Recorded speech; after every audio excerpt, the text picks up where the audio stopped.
Hello, thank you for joining us for our Season 6 virtual New Play Festival. My name is David Clark. And I'm Brian Walker, and we are the co-directors of Derby City Playwrights. We are excited to present readings of 8 brand new full-length plays written by Louisville area playwrights. We're premiering these readings on July 24th and July 31st, but they will be available on our YouTube channel for the next few months, and we really hope that you'll tune in and watch all of them. The last step of most new play development programs ends in a public reading with feedback from the audience. But since we're online again this year, it makes that last step a bit more challenging. We hope if you have feedback, anything you think could help our playwrights on their journey with their new plays, you'll leave it for the playwrights either on the YouTube link or email to derbycityplaywrights@gmail.com with the playwright's name or play title in the subject line. You can even leave a comment on our Facebook page. We want to acknowledge the hard work that these playwrights have done to prepare for this day. We're a collective developing plays as well as playwrights, and that means everyone pitches in. Everyone does heavy lifting, and these playwrights not only attended monthly feedback sessions to provide feedback on each other's plays for the last 8 months, but they've cast their plays, set up their own rehearsals and recordings. Many even directed and edited their own work. These writers did it all, and they are awesome. We also want to thank the amazing group of actors and directors who have shared their talents with our playwrights, both at our monthly meetings and for these recordings. We couldn't do what we do without them, and we dedicate these readings to them. And you want to join us? We're currently accepting submissions for our Season 7 group of playwrights. See our website for submission details. But hurry, our window closes on July 31st at midnight for consideration for our 2021-2022 season. And finally, we'll have a donation button on the live feed with the link on our website as well as at derbycityplaywrights.org.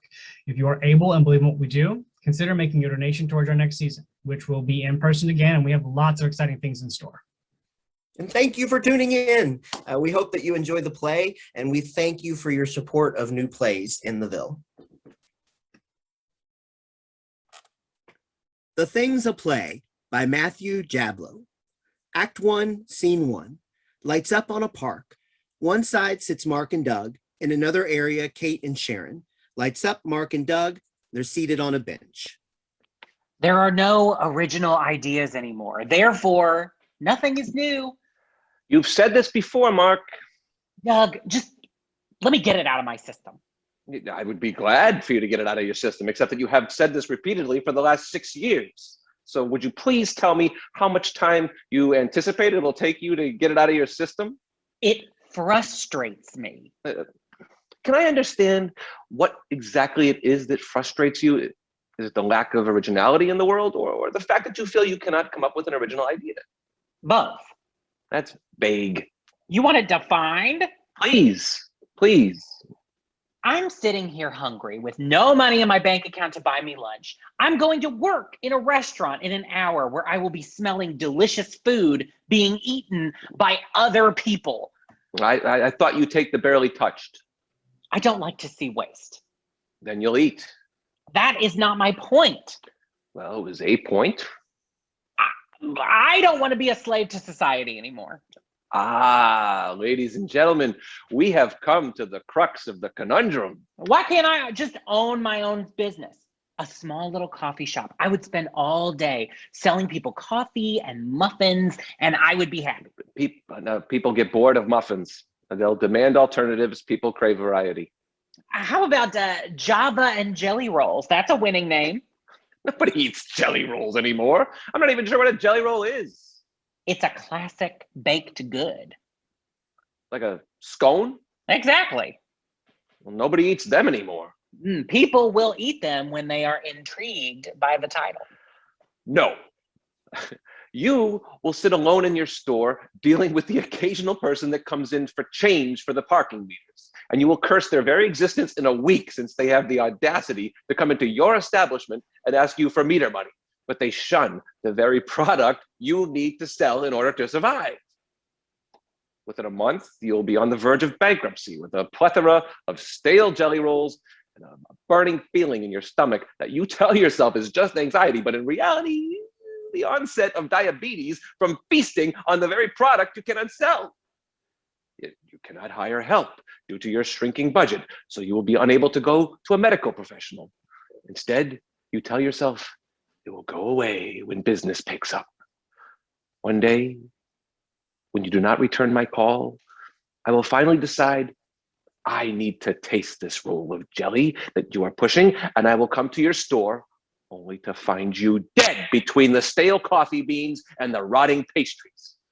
And in my grief, I will become so disgusted by what I have seen that I will associate jelly rolls with death and even me. Perhaps your best friend in this whole wide wicked world will never taste the product that brought you to your demise.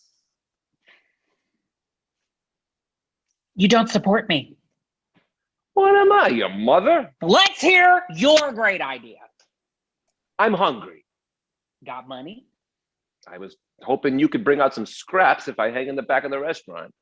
You live like a lost dog. Well, at least I'm not hawking outdated pastry. We're thinking too big. Lights down on Doug and Mark. Lights up on Kate and Sharon, also seated on a bench. I'm numb. What do you mean numb, Kate? Sharon, I don't feel anything. Well, we're just sitting on a bench in the park. There really isn't anything to feel. It's the pills. New pills? Yes. Dr. Solomon said the last prescription wasn't working anymore, so he said I should try these new ones. The commercial hasn't even hit the airways yet, but when it does, he says these will be the next big thing. What are they called? Energerica. That's not a very impressive name. It says what it does. It gives you the energy while removing all the bad things in your life that drain you or hold you back. Oh, this one pill. That's what Dr. Solomon says. Wasn't the last pill supposed to do something very similar? No, that one was supposed to make you feel like smiling all the time. Oh, you weren't? You were always happy. I wasn't happy. I was smiling, but it was reaction to the pills. In reality, I just wanted to cry, but the muscles in my face pulled upward while my soul was a dark pit.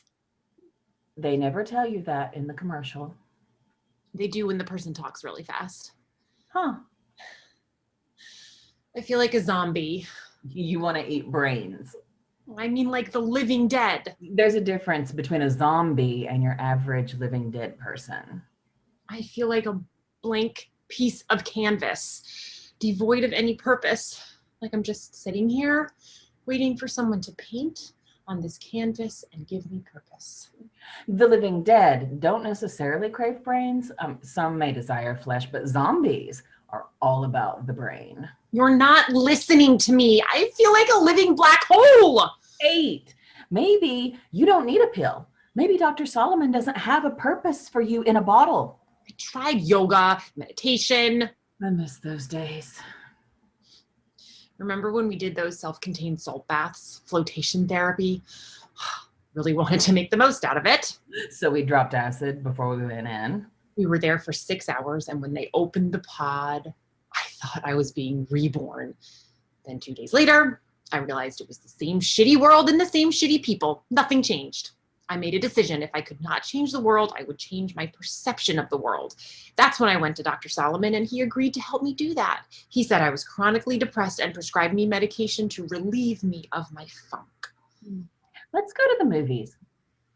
Dr. Solomon says movies give me a false perspective on life. Lights out on Kate and Sharon. Lights up on Mark and Doug. Yeah, I'm not thinking big or small unless it's a burger. Find an idea that isn't working and do it better. Okay. The mail, for example. What if we started in a small town offering to deliver all of their mail-in packages? And then once we have that working, we go to another town and then another, and we grow this thing organically. What, you want to start a post office? A mail service. Have you heard of UPS or FedEx? See, all the good ideas are taken. In fact, the story I heard was that the guy who came up with UPS actually submitted it as his thesis for his business degree, and the teacher failed him. Really? The teacher actually wrote, "This will never work. Everyone loves the post office." So what we need to find is a service that is currently out there that people despise and offer them a better alternative. Sounds easy. The government. What? Everybody hates the government. What if we offered people a better alternative? You're hungry. You're getting delusional. We start small and just like a little town somewhere in the middle of nowhere. I think that's the business plan for a cult. Come on. I have nothing going on in my life. I haven't had a gig in weeks. I auditioned for show after show after show and nothing. I think I'm cursed. I do local theater companies to keep me fresh. I hate those pathetic amateur companies. Half the people are just there to escape their miserable lives, and the other half just want to get laid. Pretty much the same as the audience. Lights down on Mark and Doug. Lights up on Kate and Sharon. Let's get a bite to eat. Pills remove my desire to eat. It's also a diet pill. That's efficient. Well, you sit there feeling empty and I'll eat. How's that sound? I don't feel anything. Then come with me and feel nothing while I get some food. Doesn't matter to me. Can you take the pills after we get together from now on? What are the symptoms of this one? Mood cycles are possible, including various states of depression to impulsive euphoria and including death. Well, that sounds healthy. Can also lead to weight loss. Is death a depressing moment or mildly euphoric? Depends on who's dying. Was that Kate coming through? That comment seemed very Kate-like. I need a nap. And I need Italian food. Let's go to Vincent's. Lights down on Kate and Sharon. Lights up on Mark and Doug. I have to go to Vincent's. If I'm late again, I get the speech. Mark, you have to give a shit. People want to work with the people that give a shit. And you give a no shit. Very good. I think about that man every time I use the toilet. He would be pleased to know he's had an impact on someone's life. Lights out. Scene 2. Lights up. Kate and Sharon are seated in a restaurant. I'm scared. There, you're feeling something. It's not really a fear, it's a concern. Don't belittle it. I'm not. Scared is just an expression people use when they are concerned. I only use scared when I'm truly frightened, or else I would say concerned. Please don't get stuck on my choice of words. No one makes scallopini like Vincent's. When I eat this, I want to have the man's children. Scallopini makes you want to bear someone's young. Not just any scallopini, this scallopini. I was discussing something I'm worried about, and you changed the subject to intercourse with a man based on his ability to prepare a meal. It's because you don't eat. Those pills have made you forget one of mankind's basest pleasures, food. Please, Sharon. Okay, what are you worried about? I don't think I'm blinking. What? I can't remember the last time I blinked. Blinking is something we do naturally, like when your heart beats. You never think about it, unless you're having a heart attack, and then you would. Have you seen me blink in the last hour? Everything all right here? My friend thought she saw a toenail in her salad, but it was just a shadow. Well, we try to clip our toenails away from the food. Very funny. Ma'am, are you okay? She lost contact. Can I help? What? If you want, I can take the salad back to the kitchen and look for your contact. Could you? Oh, that would be wonderful. I mean, don't worry about bringing back the salad, because when she loses her eyesight, her appetite goes. Sure, if I find the contact. Oh, yeah, bring that back. I'll return as soon as possible. That was awkward. You and awkward seems to be the best of friends lately. Lights out on Kate and Sharon. Lights up on Mark and Doug in the back of the kitchen. We're lucky. The pill popper lady is back at table 6. Yeah, all she eats is salad. I need food. Salad is food. No, salad is decoration. It's a promise that food will soon follow. Then go hang out at another restaurant. You keep that up, and I'm not going to join your country. I gotta get back to the table. If you find anything crunchy, then stop. The lady lost her contact lens. Lights down on Mark and Doug. Lights up on Sharon and Kate at their table. This is not what I wanted life to be. An empty soul, no appetite, and dry eyeballs. I don't think anyone envisions a future like that. Remember in college how much fun we had? It was great. I played volleyball.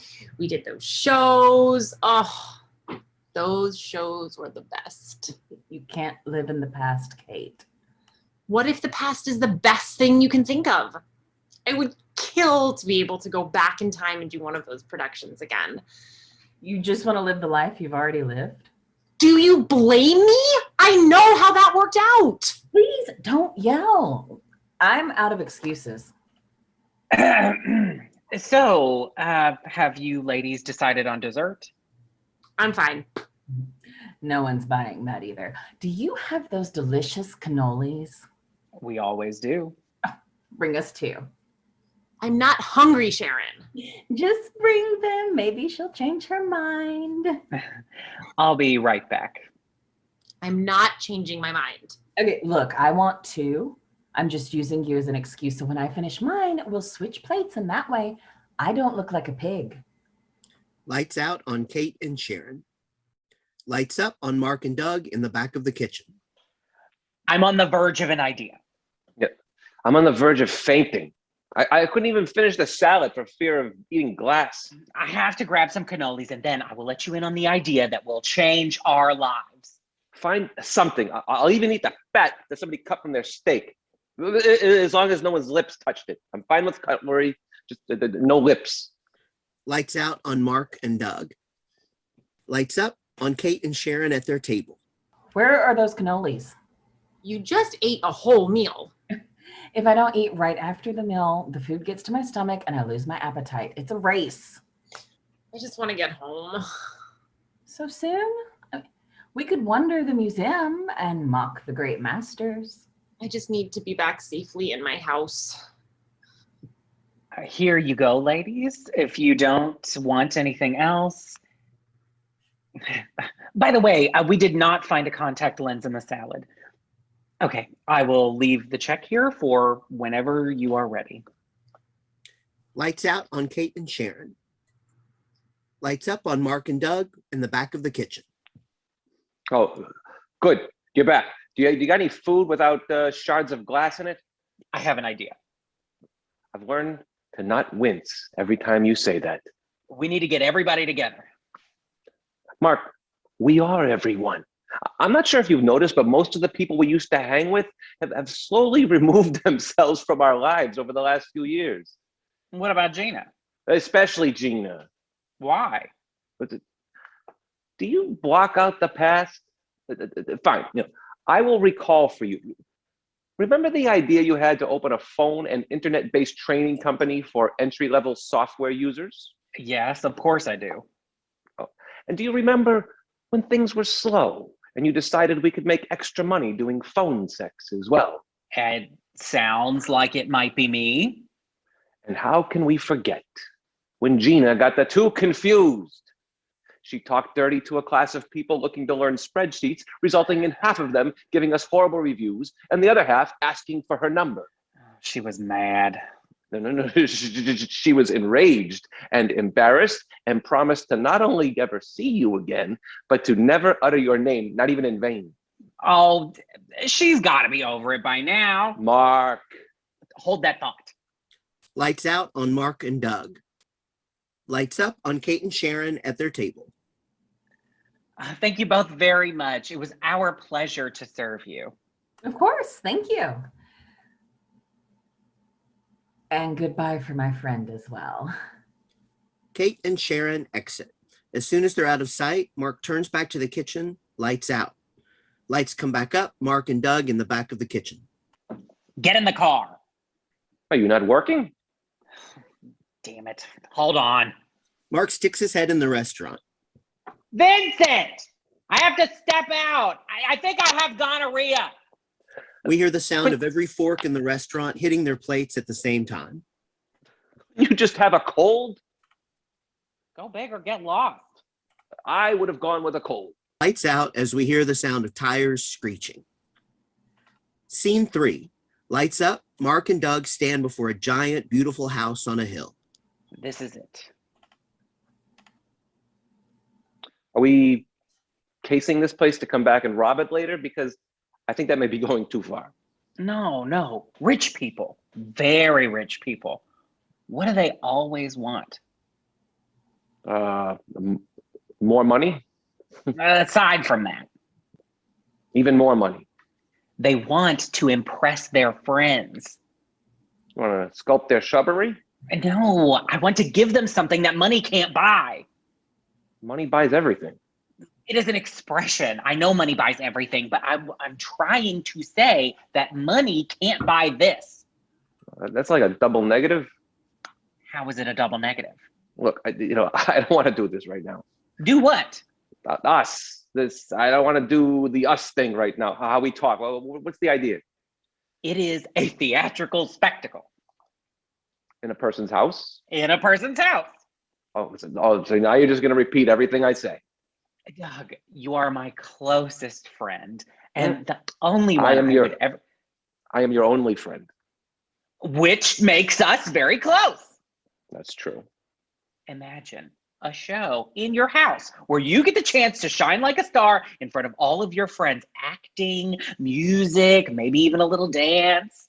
And when you say me, you don't mean me. You are referring to the person we are selling this to, right? We're not selling. This isn't a con. We are creating. We're here to offer that lady in the restaurant who craves her past moments under the lights. We're offering her a chance to make her past her future. Mentally, you are writing a brochure right now, aren't you? Wait, is this her house? The pill lady? Yep, it was the car we were following. Can I just say this? You may be thinking too big here. Maybe just a show. No dance, no songs. Remember nothing. what I always say. Melting cheese in a bowl does not make it soup. Go big or get lost. You never said that, except for just before in the restaurant. I'm saying it now. We need Gina. No! Lights out. Scene 4. Lights up on Mark and Doug as they stand in front of Gina's apartment door. Just do as we planned. This is not a plan. This is a stupid idea. I think Gina has made it perfectly clear. I have known Gina since college. The first or the second time. I can't remember, but we have a past. Which is why she will not answer the door if you knock. And why you will do the knocking and the talking until we're in. My blood sugar must be low if I'm agreeing to do this. Knock on the door. Who is it? Hey, Gina, it's Doug. Doug! He opens the door. And Mark. No way. She attempts to shut the door on them, resulting in hitting Doug in the head. Wedge, Doug, wedge! I'm wedging, but she is slamming. She continues to attempt to slam the door on them, resulting in Doug being hit multiple times in the head. Both of you out of here. Why me? You're with him. What if I told you he drugged me? Gina, you have to listen. I will never listen to you again. What's your next idea? A daycare center and a strip club? Oh, that's warped. Please stop hitting me in the head. This idea will make up for the last one. I still get flowers from 3 of those men. Well, that's nice, isn't it? Please, my head. I'm starting to black out. Damn it, Doug. Move your head and use your foot. Or we can just stop slamming the door. Doug puts his foot out, Gina slams the door into it, and Doug realizes that works well. Huh. I don't want to talk to you two. I understand that, Gina. I get it. But give me 5 minutes, and I promise you, if you think we're idiots, then we'll just leave. 5 minutes and an aspirin. Get in. I'm seeing pretty colors, like pastels. This is not part of the 5 minutes, right? Talk while I get him his aspirin. She retrieves a glass of water and 2 aspirin for Doug. I found the answer today, Gina. I know it will work and I know where. I have heard all of this before. No, Gina, you have not. For too long, I have looked for ways outside of theater to make us money while we try to create more theater.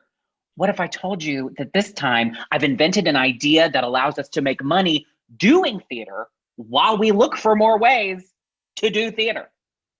Here you go. You're buying into this? I don't need water. Oh, please take the water. Water is a crutch. Look, Gina, I can't say Mark is a genius. In fact, I won't say he's a genius. He's a guy with ideas, most of which are batshit crazy. But this one, it might be a little less batshit crazy than most. I can't thank you enough. I'm not talking to you. Doug, why should we trust him? That's a great question.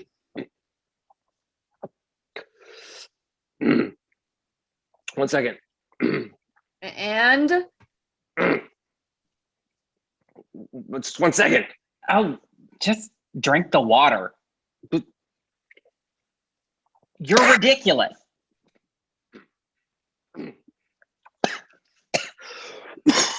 Now we have to endure this.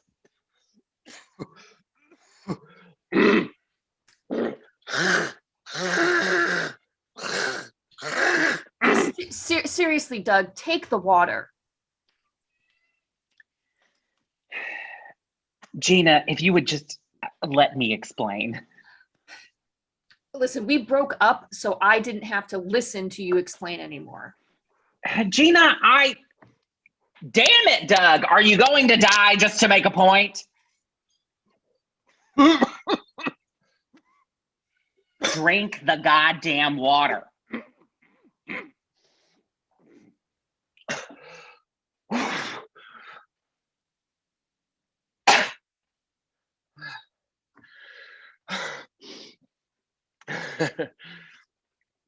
So, I mean, what else do you have going on right now, Gina? You're saying I'm better than nothing. That's Mark. Face reality. It's the best pitch I can give her right now. So if I have absolutely nothing going on in my life right now, you think that the idea shithead here is worth trying? Exactly. You know I'm in the room. I have a voiceover for some new candy next week. Gummy boogers you pick out of a plastic nose. Oh, it's hard to top that. This will not get in the way. Is there money involved? Well, we definitely think so. Indoors? Yes. Yeah. Oh. Mm-hmm. This will work better if she believes that you're not here. This is nonsense. No, not here. He's right, you know. Mark, frustrated, goes to a corner, sits down, and pouts. Do we have an answer? I should know better. Oh, without a doubt. A truly rational person would have never answered the door. You're saying I'm crazy. It's definitely suspect. So why do you two hang out with me? Most people would have restraining orders or at least a gun. I did think about a weapon. Well, too late now. You allowed us into your premises. Maybe it's concealed. That would be the actions of a sane person. I don't have a weapon. My theory is correct then. Join us, Gina. I mean, you got nothing else to lose. You missed your calling, Doug. You should have written war slogans. You're in? Fine. Can I speak? Can you please not monologue? I just want to say that even though most of what you both said hurt my feelings, I'm willing to ignore those comments since I know they come from a place of love. Now, I will not be facetious and say it comes from love for me. I know it comes from a love of what we all have for theater, for performing. Mark, this is a monologue. Yeah, and you're using the word facetious wrong. I am. Yeah, you mean presumptuous. You knew what I meant. Mark, break it down for her in less than 30 seconds. Don't pre-count. Just keep it short. Gina, people like to perform. We give them that at home. People have multiple skills. We let them do anything they want, sing, dance, play spoons. We write witty banter, variety show to show their friends in their own home. Did I mention that already? I can't work under this pressure. Well, I'm not sold on the variety show. I think people will want something they feel is a little classier. What's classier than vaudeville? You're stuck in a nostalgic black hole. Are you also going to serve them jelly rolls? I have a vision. Yeah, so did Stalin. Stop. I see there's an idea here, and it doesn't involve anything I'm uncomfortable with yet. So you're in? Reluctantly. You won't regret this, Gina. No, I already do. Lights down. Scene 5. Lights up on Mark, Doug, and Gina. They're standing before the majestic home with a driveway that has a serious incline, the same house Mark and Doug were admiring previously. There we go. Do you see the looks we got driving through this neighborhood? No one enters this development in a car less than $60,000, unless they are mowing a lawn or cleaning a pool. I can do this if you don't want to, Doug. Remember what we discussed. We want to entice her, not scare her. I think it's best you two sit in the car and try not to do anything that will force someone to call the police. You know the pitch? Yes, I know the story. This is not a pitch situation. I'm not a salesman. Of course you are. You know what I mean. Just go. You know, I may have to improve on the idea. No tweaking. Trust the plan. Mark and Gina retreat to Gina's car. Doug walks up to the front door of the house. Doug talks himself some courage, steadies himself, and then knocks on the front door. Doug stands there a moment with no one answering. Doug notices the doorbell and reluctantly presses the button. The doorbell has a grand sweeping tune. However, still no one answers the door. Doug begins to fidget, looking around and up at the windows. Doug considers ringing the bell again, only to withdraw his hand before he does instead, reluctantly choosing to walk down the driveway. When Doug is halfway down the driveway, the door opens, and it is Kate. Due to the distance between the two of them, they have to yell at each other to be heard. Who are you? Hello! Who are you? I was wondering if I could talk to you. What? I was wondering if I could talk to you. What are you selling? It won't take long. Oh, sure. I let you in and 10 minutes later, I'm dead. Or worse, you're talking about your damn religion. I'm not religious, ma'am. See, all killers call their victims ma'am. I'm pretty sure some decent folks do too. You would say that. Look, if I could just come up there for what do you think you're doing? I thought if I was closer, we wouldn't have to yell. Sure, so then you can just lunge at me. Ma'am, I haven't lunged since I was 6. Stay right where you are. This way, if you make an aggressive run for the door, I have plenty of time to close it and lock it. This is a little awkward. Murder is awkward. Yeah, this doesn't look like that kind of neighborhood. Famous last words. Of who? What? Who said that? How should I know who said that? Well, you said famous last words, so I thought you had to have someone in mind. Are you unbalanced? It just looks that way because I'm on a hill.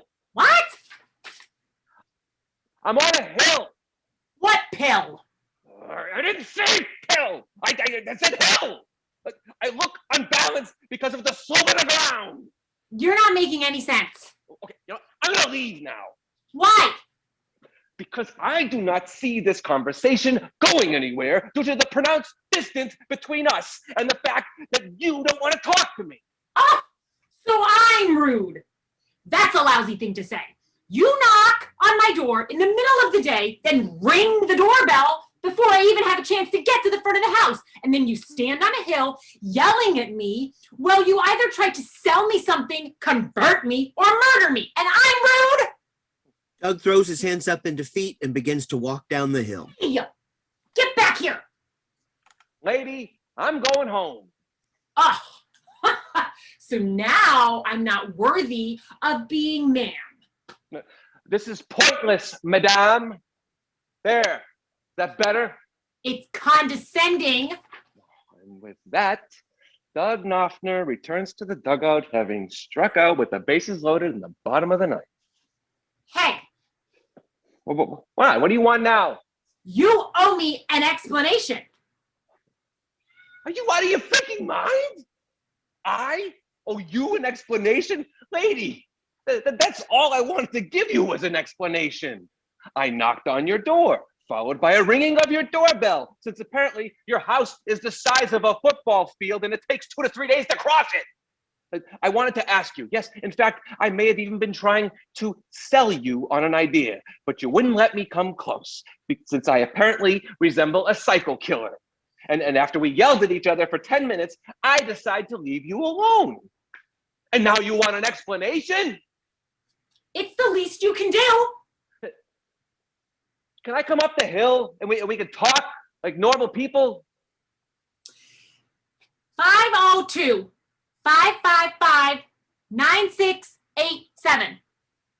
What the hell is that? It's my phone number. Call me. Holy shit. I have to get my phone in the car. No funny stuff. I won't even be mildly amusing. What? Just give me a minute. Doug walks down the hill and up to Gina's car, knocking on the window. Mark rolls down the window and we hear loud music playing. Gina turns down the music. Do you believe this? Oh, sorry, we were listening to music. How's it going? Oh, how's it going? The woman thinks I'm some sort of Mormon salesman axe murderer, and you ask me how it's going. Not good, huh? Just give me your phone. What? I have to call her. Well, she's right there. Just go talk to her. If it was that easy, I would have. Now just shut up and give me your phone. I can't. Why? I haven't paid the bill. Where's your phone? I obviously don't have it. Just take my phone, Doug. Thank you. Doug begins the trek up the long driveway again. Good luck. I'm going to strangle you later.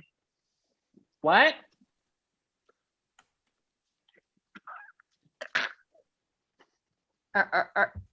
Are you okay?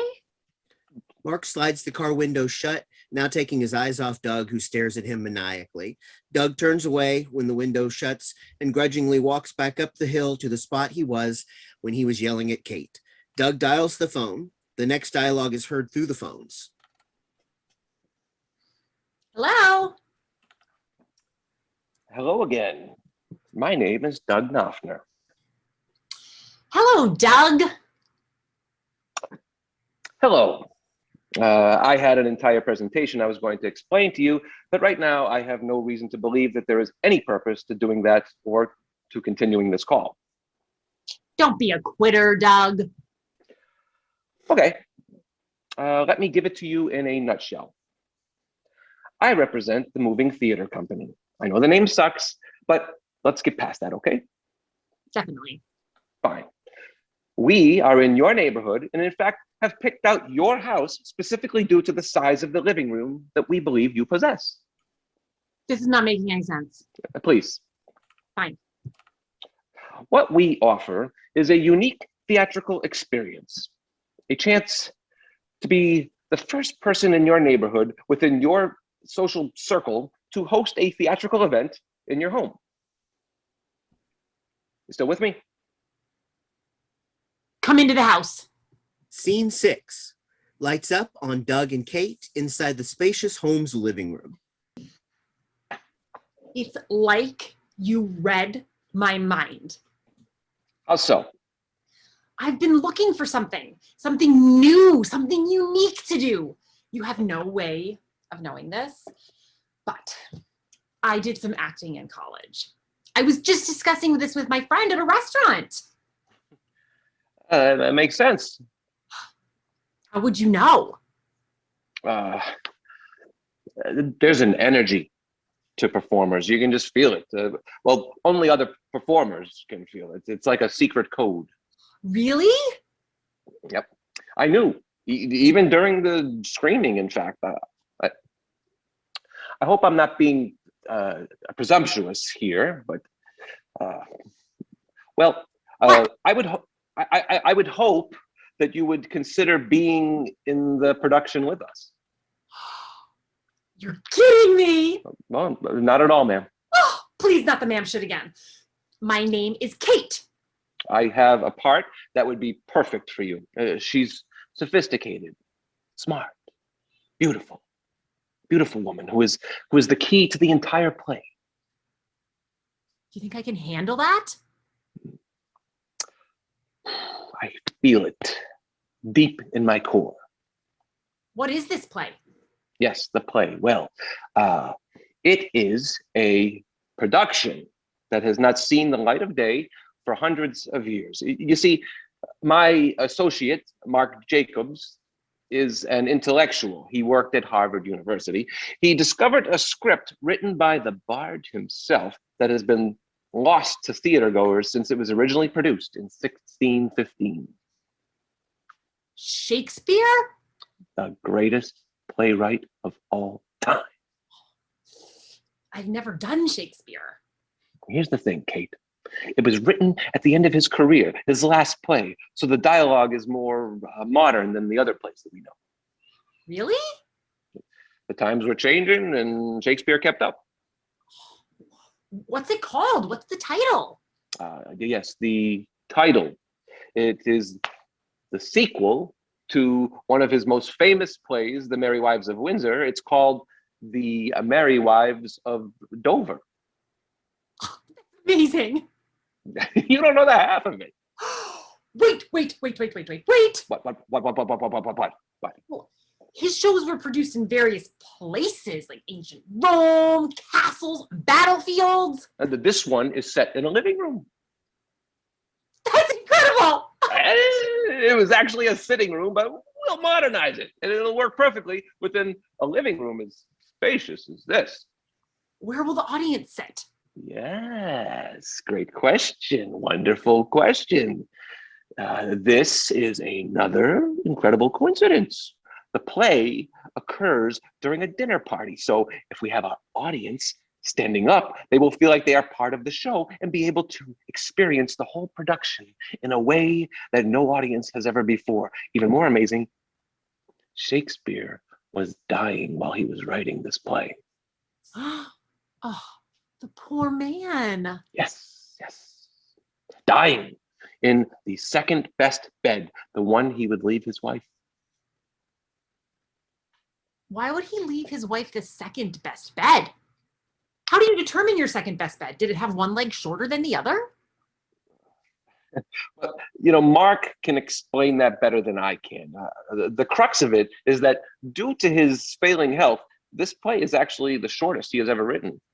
Oh, that's good. I don't know how much Shakespeare my friends can take. Well, Kate, we will need to rehearse right here in the house, ideally. I would want to do that every day. However, we do live a distance away, so... How many are in your company? There's 3 of us. You can live here! Oh, that's very nice, Kate. I insist.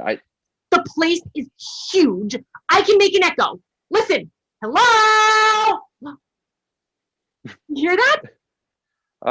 Yeah. It's like faintly. It will be so incredibly uniting. We'll be like a troop. We will live the play. Do you eat regularly? That's funny. You must always make people laugh. No, let's hope so. Oh, my friend Sharon. I can't leave her out of this. Do you have a part for her? I was just going to ask you if you had a friend who was also an actor. It's a 5-person play. This will be amazing. Kate, I don't want to intrude on you, but... You said it yourself, Doug. We need to live the play. I said that. I thought you did. Then let's go with that. How else can we live it if we don't truly live it? Then we will live it. I'll call Sharon. And I'll get my friends out of the car.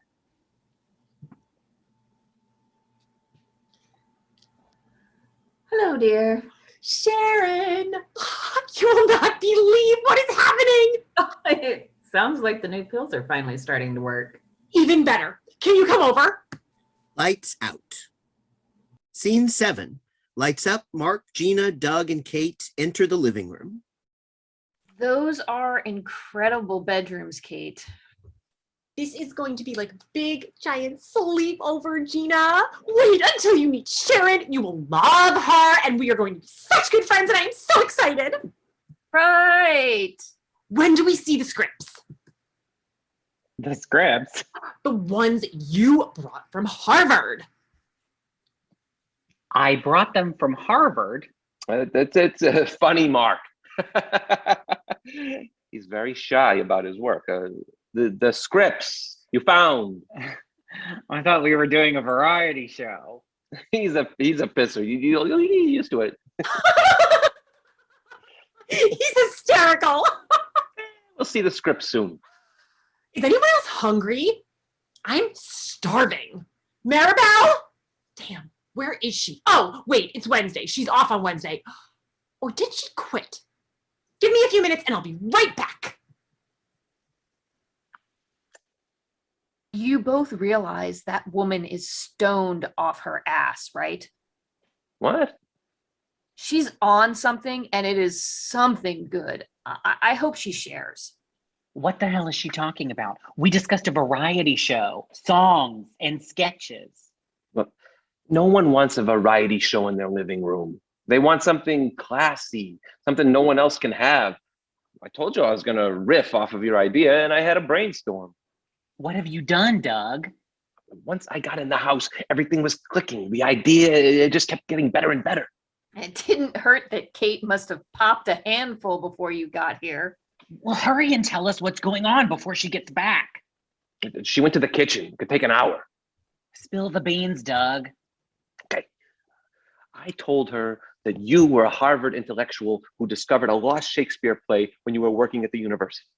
I was a janitor. So I'm not lying about that. Listen, it's a sequel to Merry Wives of Windsor called Merry Wives of Dover. It's set in a living room and stars, I thought, 4 people, but now that her friend Sharon is joining us, you need to make it 5. I have to write a play? You have tonight. A Shakespearean play. Doug, you are out of your mind. Thank you. Mark can't write for shit. Hey. Please, you were asked to write that children's play for the LGBTQ plus group, and you took Lincoln's Gettysburg Address and turned it into Lincoln in a Dress. They gave me no time. You sound familiar. You have no time now. We are living here too? And she insisted.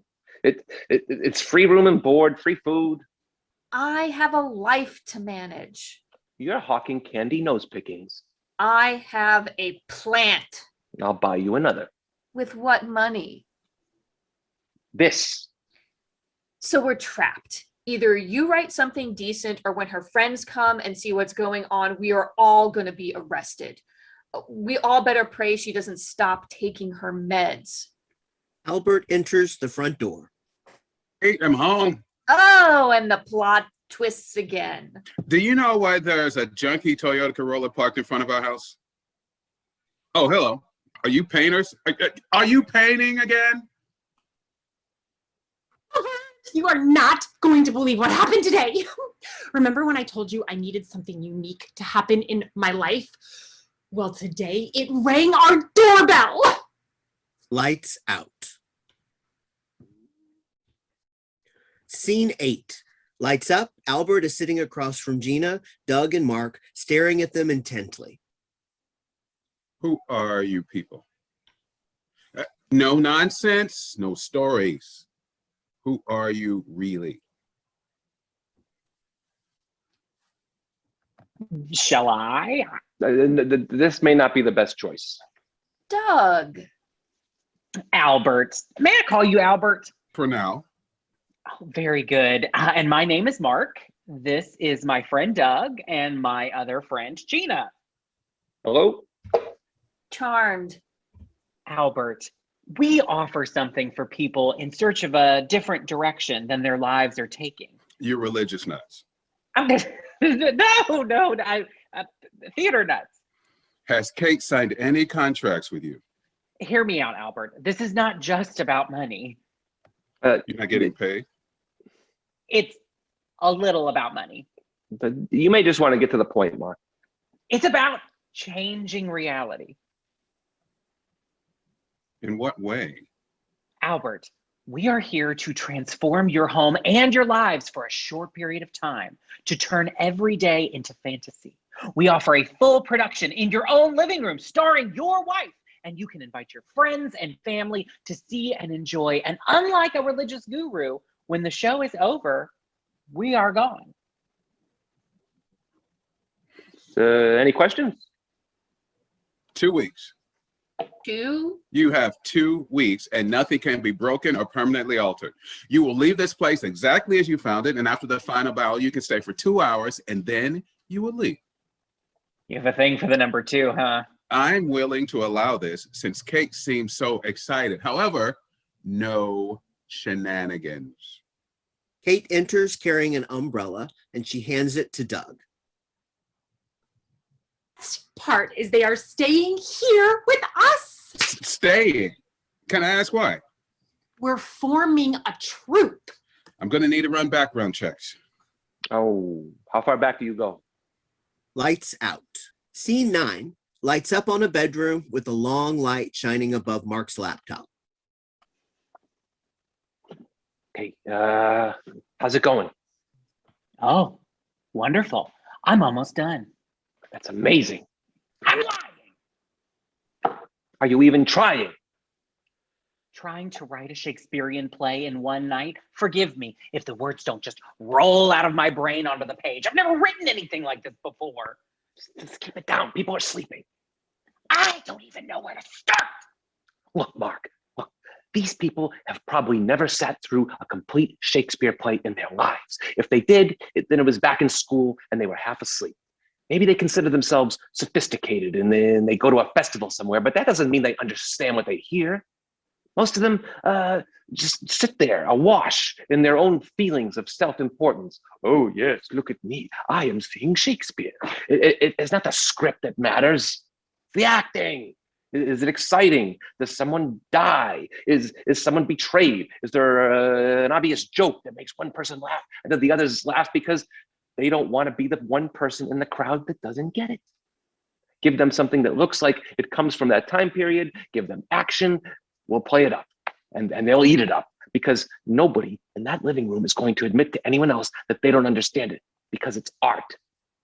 And art is not about appreciation, it's about admiration. You want people to admire you because you understand, but they don't. And that person doesn't want to be left behind, so they make believe that they get it, and then it becomes a clique. And that explains why people pay half a fortune for a painting by Picasso, which looks like evil Muppets, or it's just a line drawn when the old man was drunk. Okay. I see. You do. I think. So right. Stop screaming. How do I start? With a letter, Mark.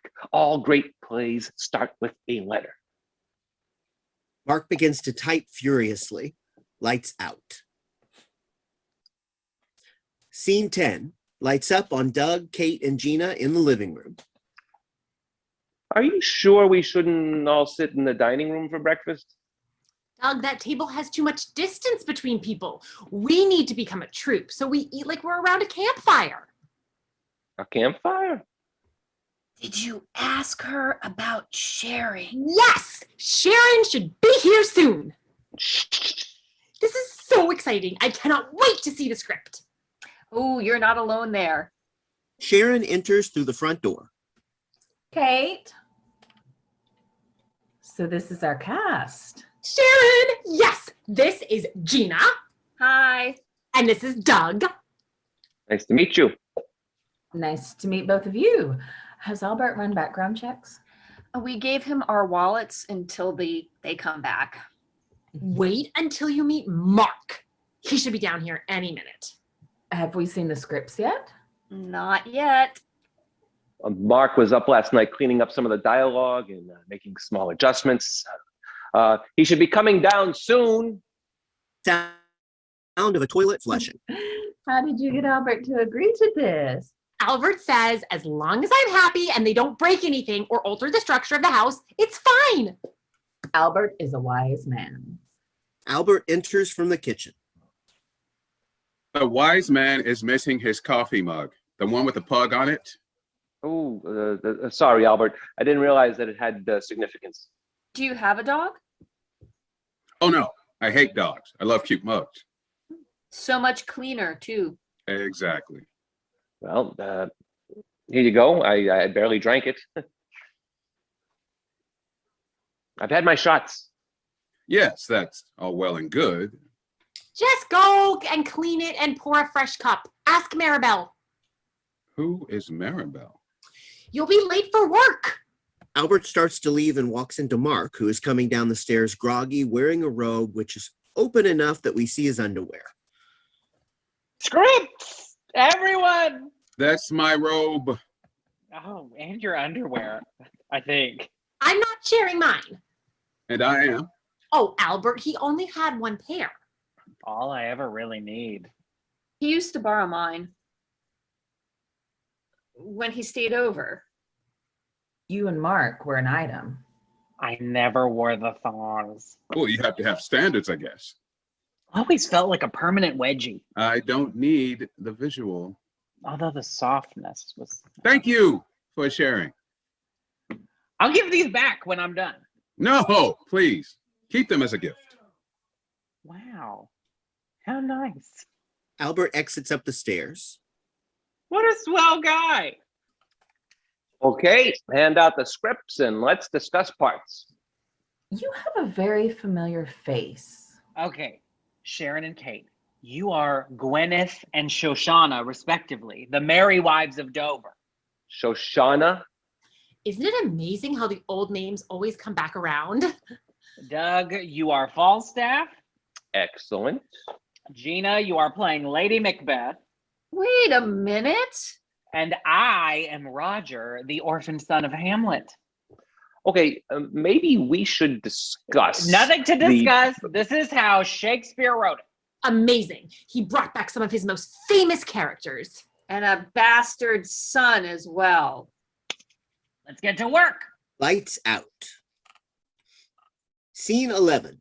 Lights up. A giant calendar scrim descends in front of the stage, designating Monday through Sunday. Each of the next scenes are a different day, starting with Tuesday in the living room. My words don't make sense. What do you mean? Listen, does thouest, knowest, whereest, I can findest the candles. Why would a person talk like that? Yeah, well, we believe now that they were trying so hard to communicate with each other. I mean, you must understand that they're only a few generations removed from living in caves. So as mankind progressed from early guttering, grunting to actual words, there was a tendency to overdo it in regards to verbiage and intent. How do you know all of this? Well, I did work at Harvard. You set a record for garbage cans emptied, didn't you? Gina likes to joke. I'm a riot. It must have been hell for anyone with a lisp. Lights out. Lights up on Doug and Kate in another room. Oh, Falstaff, I think I am beginning to feel the deepest of affections for you. Did that sound real? Oh, well, yes. Why did you say well first and not just yes? I'm sorry. You felt strongly that it was good. You would have just said yes and not led into it with a well. Well, I was thinking. Thinking of how to let me down gently? Kate, you're reading way too deep into this. No, you're not thinking of what you're saying and how it can affect others. I never do. What does that mean? I usually just say what I'm thinking and no one really challenges me on it or pays attention. Even when you direct? Well, There it is again. what? When you lead with a well, you are stalling. That's not fair. Lights out. Lights up on Mark, Gina, and Sharon in the living room. Gina, try the line with more oomph. What is oomph? Is that power? Is that anger? Can you try using real words? I'm pretty sure oomph is a word. Oomph is an expression. Words can be expressions. This is what I'm talking about. You are twisting things. What am I twisting? Everything. Well, just do it. That was always you, Mark. Just do it. Don't think, just do. What are we talking about now? Your relationship. She's discussing your relationship. Am I right, Gina? It all comes together. Past, present, whatever it is, the song remains the same. You are a surface swimmer, Mark. You never dive deep. Sharks live in the deep water. Are you calling me a shark? Well, to me, you were always more of a manta ray. That's kind of sexy. I do not give him a way out, Sharon. Way out? When did I get in? The minute you chose to knock on my door again, you were in. Well, who else would I choose? Oh, that's nice too. Oh, Sharon, please. You don't understand. For him, it's always the show first and us later. I wanted them both at the same time. That's a little demented. Sharon, please. I mean, you know, this is better than the script. We should do this. Lights out. Wednesday. Lights up. Doug and Kate in the same room as the prior scene. You hate my work. I don't hate it at all. All I did was ask you to look deep inside. I don't have a deep inside anymore. It's been medically removed. It's like a void. Oh, well, we all have a deep inside. So I'm a freak. You know, I don't know anything I can say right now that will fix this. I'm unfixable. Lights out. Lights up on Mark, Gina, and Sharon in the living room. You must throw him out. He will poison the relationship between you and your sister. I am drawn between my love for my sister and my love for Falstaff. Wait, that's a misspell. It's supposed to be torn. Just let us do the scene. Yeah, Mark, notes later. I am drawn between my love for my sister and my love for Falstaff. I knew love once, and it destroyed me. We must be careful or it will destroy us all. And scene. Okay, I still don't get it. Am I in love with Falstaff or my sister? Both. That Shakespeare was into some kinky shit. Lights out. Lights up on Doug and Kate in the same room as the prior scene. Falstaff, you have stolen my heart. And you, my lady, have stolen mine as well. If you do not kiss me now, I fear I will burst with passion. Then how will you walk? I will hobble through our love. Nay, I shall carry you through the threshold of our existence together. And then we kiss? Yeah. Just like that. Well, yeah, sorry. You're supposed to be overtaken by love. Because if I don't, then my feet will explode and I will need help getting around. It is a form of foreshadowing. In Shakespeare's day, it was believed that if your heart broke, you would lose the ability to walk or some other ailment would befall you. Oh. Yeah, it was that devastating. So, you want to take it from the top? I haven't kissed anyone since I started kissing Albert. Well, it's a stage kiss. It doesn't mean anything. Oh. Have you kissed a lot of girls on stage? Me? No. I'm not the lead type. I usually play the best friend or the slovenly neighbor, sometimes both. That's not fair. I think you could be a leading man. Thanks, Kate. I mean, why do they always have to be good looking? Thanks, Kate. I mean, doesn't a person's character count? I always thought it should. You're a leading man to me, Doug. No, thanks, Kate. I think my job is just to make the leading lady look good. I've never been a lead either. I think my biggest part was a maid. I'm really kind of nervous about this. I promise, Kate. I got your back. What if I blow a line? I have the whole script memorized. It's like my superpower. I can tell you the license plates of the last 5 cars that I saw on the highway. KRS 85Z3, 2L3, WLK. You're like my lifeline. Definitely. Thank you, Doug. Lights out. Scene 12, Thursday. Lights up. Albert is in the bedroom as Kate enters. There is never any hot water anymore. Actors are very clean people. Have you ever timed their showers? It's like they've never seen hot water. Please, Albert, have some patience. I want to, Kate. I think I have always been supportive of this whole thing. It just challenges every notion I have of sanity. Is that aimed at me? What? You're saying I'm crazy. I didn't. It was implied. You said this whole thing challenges sanity, since I agreed to this, I must be insane. You're taking me out of context. Damn it, Albert. I'm finally starting to feel something again. Actual feelings, not chemically induced or pharmaceutically altered. Actual real feelings. And I like it. Did you stop taking the pills?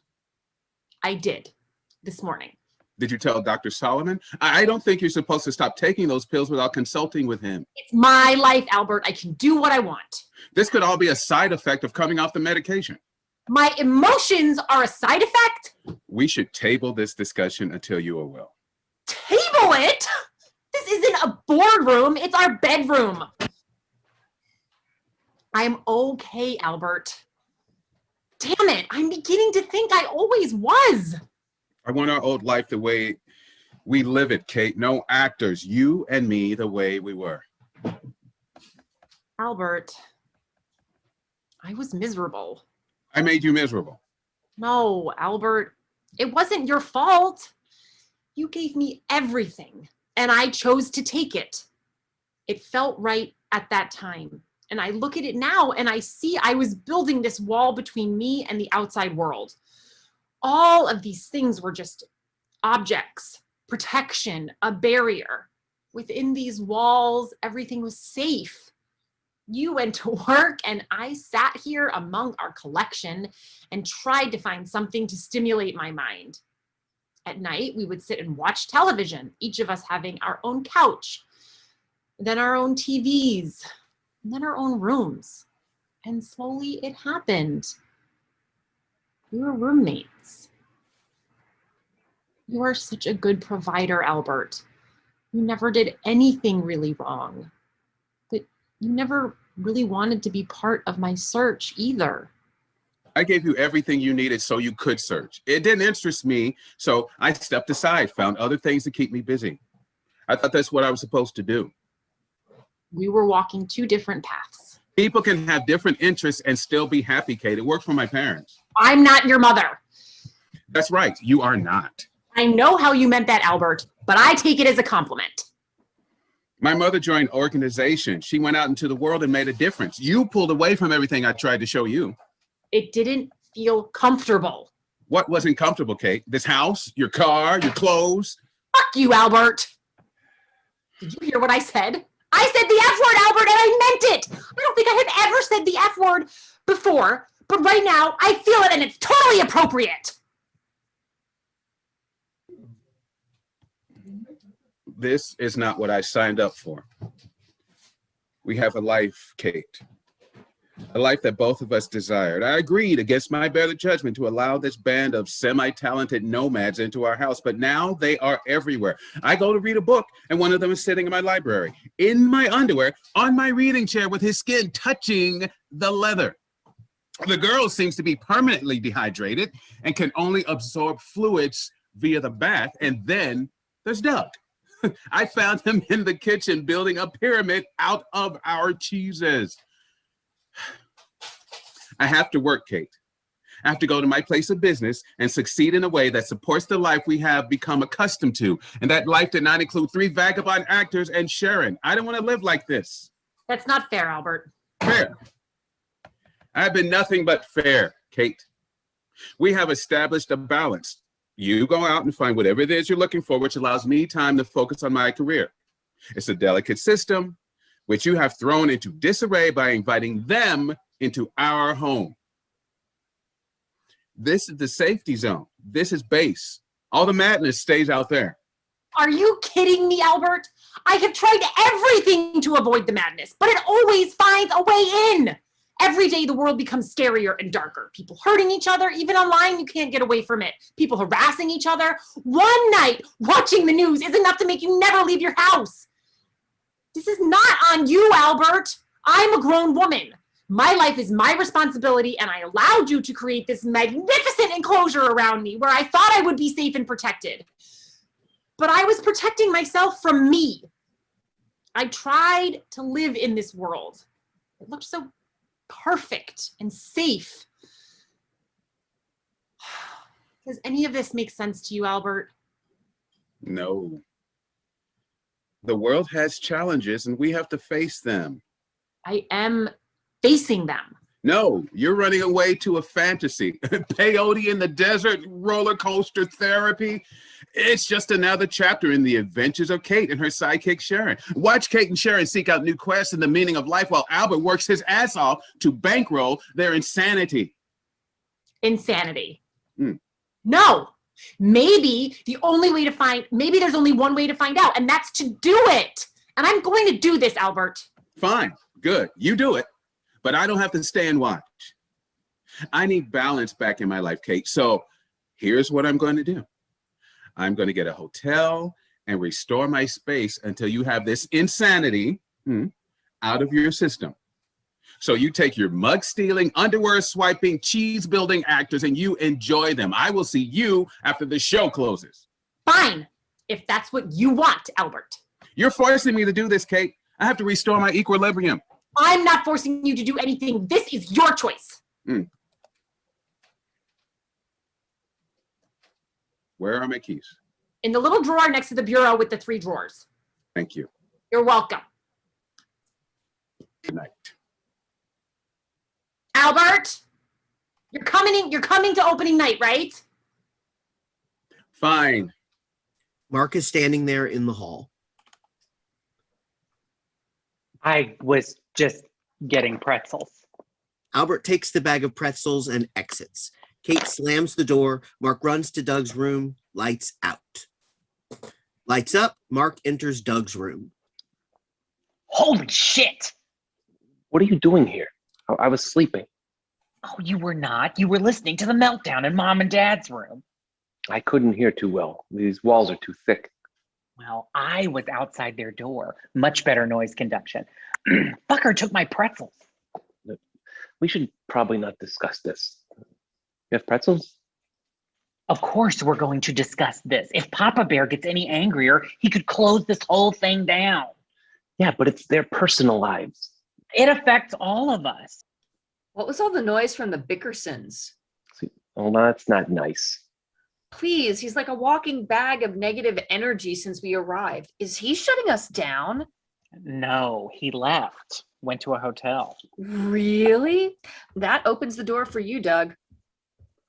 The hell does that mean? Oh, come on. You've been taking her off to the side to work alone since the beginning. We have scenes together. Sure. We do. She's right, Doug. I thought we would all work on our scenes together, but you've been kind of breaking us up into specific groups. We have limited time to get this up, and I was trying to be efficient. She hasn't acted in a long time, and she's nervous, so I thought she would need some private time. Sure, Doug. You tell yourself that. You don't do personal time with Sharon. Look, Kate is a married woman, and we are here to make some coin. Eat for free, and then get out of here. This is all fun for her and Sharon, but when it's over, they will move on with their lives, as will we. Easy, Doug. Gina was just poking you. I don't feel like playing. If you both don't mind, I was trying to sleep. We have rehearsal in the morning. Fine. Yeah. Good night, Doug. Mark and Gina exit. Lights out in Doug's room. Lights up in the hallway, Mark and Gina slowly walk down the hall. Mark, Yeah, I know we're not halfway to the show yet. almost. Yeah, but either way, this was, well, this is probably not one of your stupidest ideas. You think so? I wouldn't say it if I didn't think it. Thanks, Gina. Well, thank you for thinking of me. Gina, I'm always thinking of you, even when my ideas are less than stellar. That's a good line. Good night, Gina. Good night, Mark. Lights out. Scene 13, Friday. Lights up. Mark, Doug, Gina, Kate, and Sharon all seated around a giant table just off from the living room. In honor of our first week, I wanted to make a special dinner for everyone. My favorite holiday has always been Thanksgiving, so I thought I would do a mini version of that. You ordered in from... No, this is all me. I even opened the cans with the beans. It brought back memories of opening cans with my mother. It has been a great first week. Is Albert joining us? I haven't seen him. I told him what was happening, but he said he had to work late, so he would grab a bite somewhere else. So he had a warning. Do you need help? No, I have all this covered. In fact, the turkey was done early, so I'm just warming it up in the microwave. Wait, she's doing what now? Warming the turkey. In the microwave? Is she microwave proficient?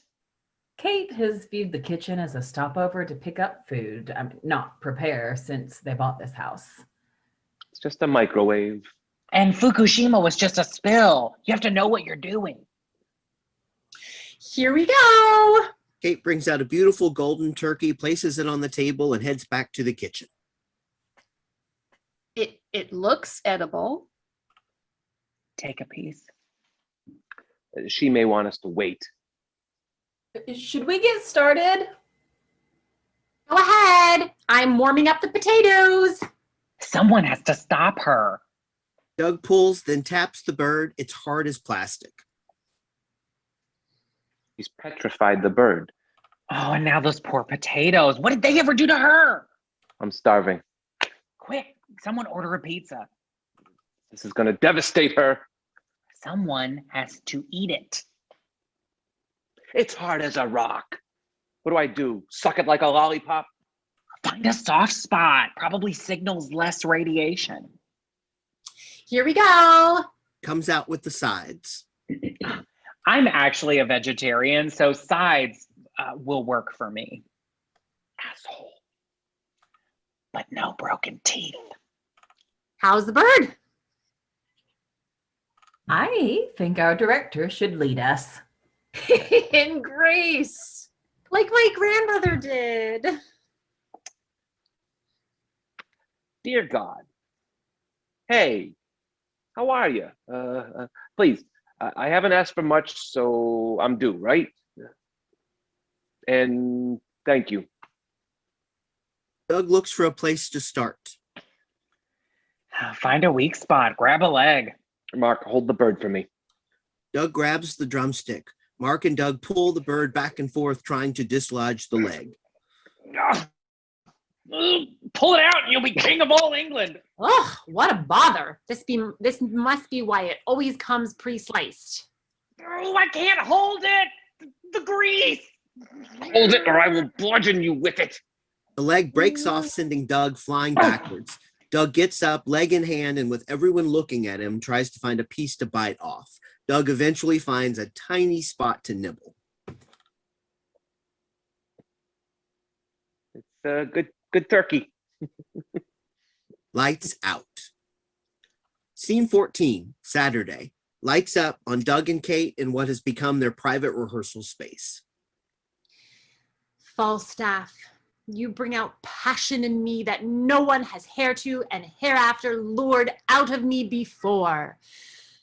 The beast that exists within the human heart must be allowed to roam. Rome in me, Falstaff.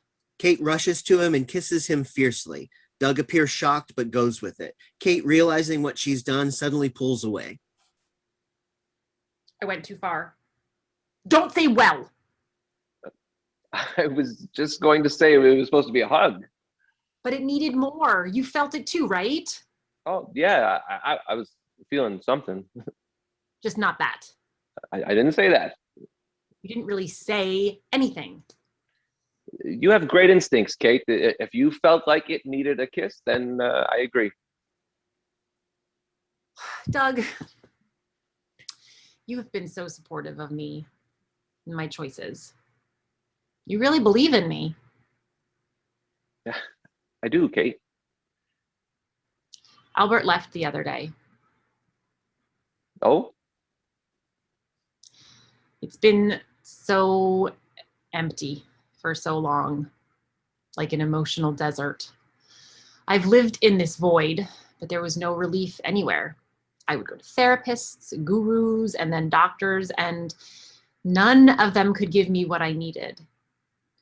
And then you came to my door and delivered an oasis.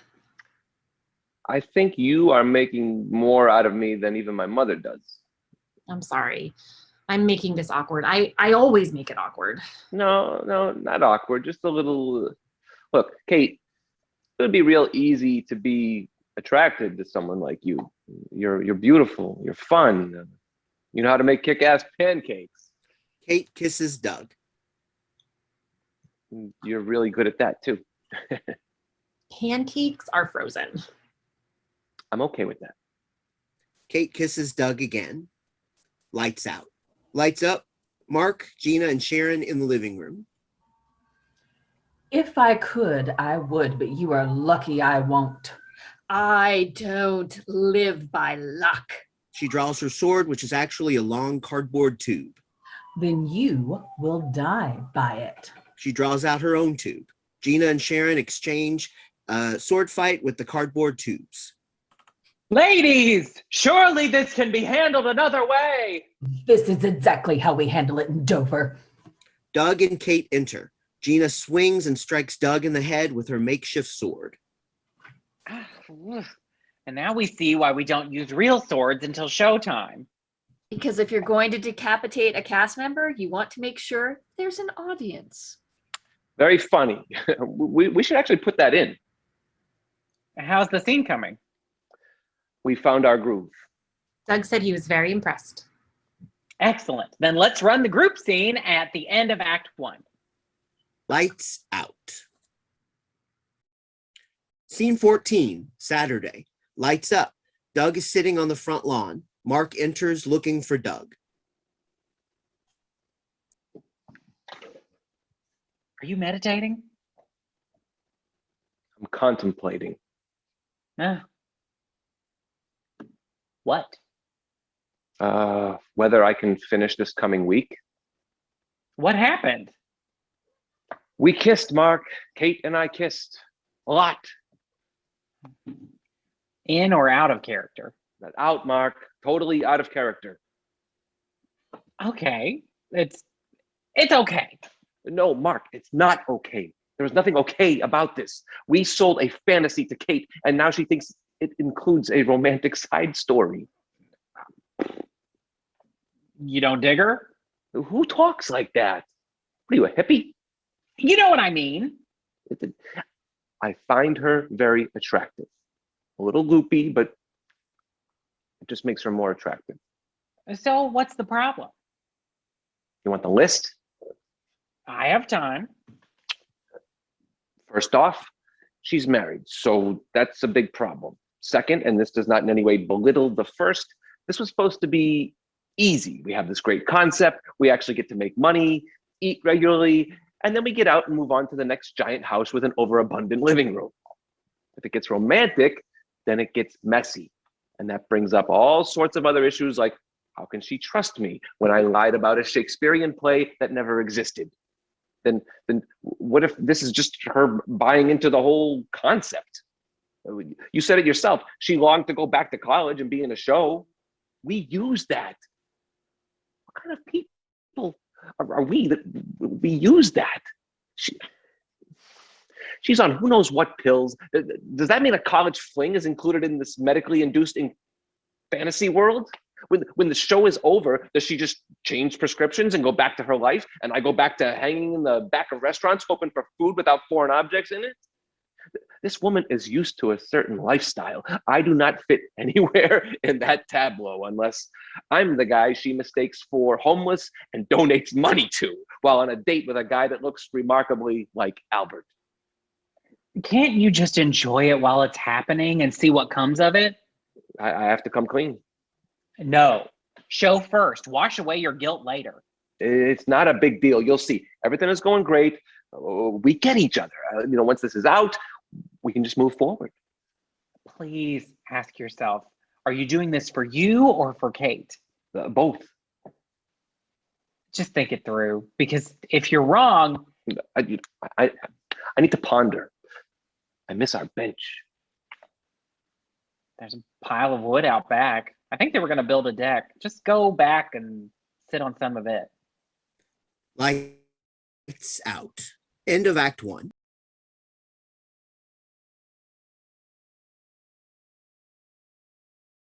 Act 2, Scene 1. The living room has been transformed to look like a campsite with tents made of sheets. The lights are dim. Mark and Gina enter, finishing preparations. We need marshmallows to roast. Sharon said to be careful. It could set off the sprinkler system. Oh, wow. So we could create a rainstorm during the show. I think that falls under alterations to the house. We need the heater to sub for a campfire. Check this out. Mark grabs a remote and hits play. The sounds of a perfect night in the woods begin to play. Mark, remember the time we went camping in the Adirondacks? I remember my doctor saying he'd never seen so many bee stings in his life. After he gave you that shot, the swelling went down. I had dreams for months like Alice in Wonderland, but the queen bee wanted something else cut off. Oh, we better hurry. This is the soundtrack to Killer Camp, so the pleasant atmosphere transitions into a segue for a bloodbath. Right. Mark and Gina exit. Within a few seconds, the music turns ominous. Kate enters looking around. Oh. This is Doug? Sharon? Anyone? Doug tiptoes out without being seen and places a standing mirror ball on the table behind Kate. Doug drops to the floor before she can see him and crawls military style across the floor to the other side of the room. Kate's anxiety is growing as she peeks under sheets and pillows to ensure no one is there. Doug slowly rises, taking quiet steps towards Kate as the music gets more intense, then turning a flashlight on under his chin. You look lonely. Oh, God. Holy shit, Doug! That is not funny! Oh. that is the definition of funny. Hang on, the remote must be around here somewhere. I told Mark not to use the slasher film soundtrack. He finds it and hits the off button. There we go. What's the matter? You seem tense. Oh, so much has happened. I was just confronting my anxiety. Lucky for you, I brought mine too. If they get along, we can double date. Can you be serious? I can be whoever you want me to be. I'm incredibly versatile. How about Doug? I prefer my characters not so shallow. Shallow? I mean, what has he got? He's a perpetually out of work actor, but he does have a hot girlfriend. Have I met her? You know, this third person talk sometimes creeps me out. I only do it when I'm nervous. Me too. I know what you need. Oh, really? What do I need? They're about to kiss. You need to dance. He aims the flashlight at the table where he placed the small rotating mirror ball. The room lights up. Shit, the music. He grabs the remote and presses play. The voiceover through the speakers. Note for production, remind Doug to trim his toenails. It's Not, stuck. Not what I was looking for. Hits a couple of buttons. Car accidents are heard. Not that. Another button. We hear someone snoring loudly, and Mark speaks. Doug is snoring again. I realized I could kill him, and it would be justified. I have a deviated septum. Another button, and romantic slow music begins to play. Please, join me on the dance floor. You did it again. Oh, did I step on your foot? No. You knew exactly what I needed again. You have a gift, Doug. We should talk about my gift. Okay. But first, these. Sorry, some are wilting. He hands her what first appears to be flowers. Are these flowers made out of cheese? This is so awesome. I can't believe you did all this. We're camping out. Mark, Gina, and Sharon enter. Mark is running an extension cord to a heater he has placed in the center of the room. Gina opens a bag of marshmallows and proceeds to put them on sticks. Sharon plops down in a recliner. Roasting marshmallows over a campfire. Just don't melt them into the heating element. It doesn't end well. I had to sneak into the neighbor's yard to get these sticks, but they're perfect. We'll sleep in blankets on the floor around the fire and then crawl into our tents when the night air gets too cold. I turned the AC down to 40 degrees. Ooh, I want to tell ghost stories. Sharon, come down here. I don't sleep on the floor. Hell, my cat doesn't even sleep on the floor. Come on, we're roughing it. Most campsites don't have plush carpet and a wet bar. We only stay at the best places. This one has a 4 martini rating. Are those cheese flowers? Doug made me them. And we're gonna rehearse like this? No rehearsal tonight.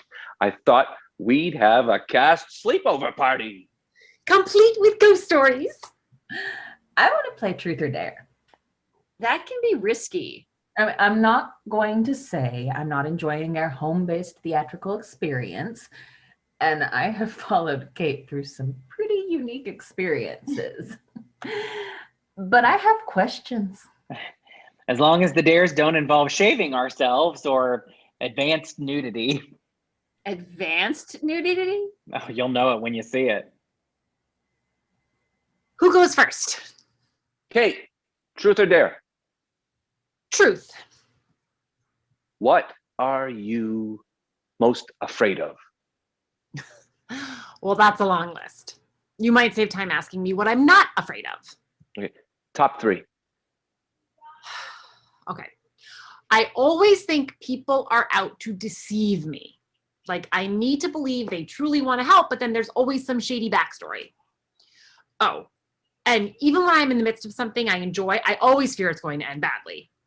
Oh, and koala bears. Ooh, like, they're not really a bear, and they're stoned on those eucalyptus leaves, but you force one to go cold turkey, and I think they will rip your throat out. Yeah, those are good ones. Maybe I should go next. It's a random game. People just call out. Truth or dare, Doug? There's no reason for us to hide anything. Doug. Mark. Gina. I remember truth or dare being a lot more fun than this. Truth or dare? Dare. I dare Doug to tell us why you chose this house. She's played this game before. So we're actors, and actors, well, we have to act in order to make it. Doug, does he need you to always write his dialogue? Mark, come on, it's a sleepover. Kate, Sharon, we had an idea. Well, Mark had an idea. He usually has the ideas, and then it's up to me and sometimes Gina to polish them. Not always successfully. So he had this idea of bringing theater to people's houses. involve the people living there, make them part of it. And he thought a vaudeville type show would be the best idea. He still does. So there we are with this idea. And then there you were at Vincent's talking about missing theater, and Mark thought it was like a sign. So this is one of those moments that sounds stalker-like at first, but later we realize it's endearing. We followed you home that day. And, Starting to stink more than cheese flowers. but it worked, right? Not sure. Of course it did. Look, we had an idea, and maybe it was pure chance that let Mark overhear you both talking at your table. But what does that matter now? It's why. Why what? Not why. Why not? Why now? Now we're doing a show. I knew it. I never should have let my guard down. No. It's not like that. Like what? Like we targeted you. Well, yeah, I mean, we kind of, but I mean,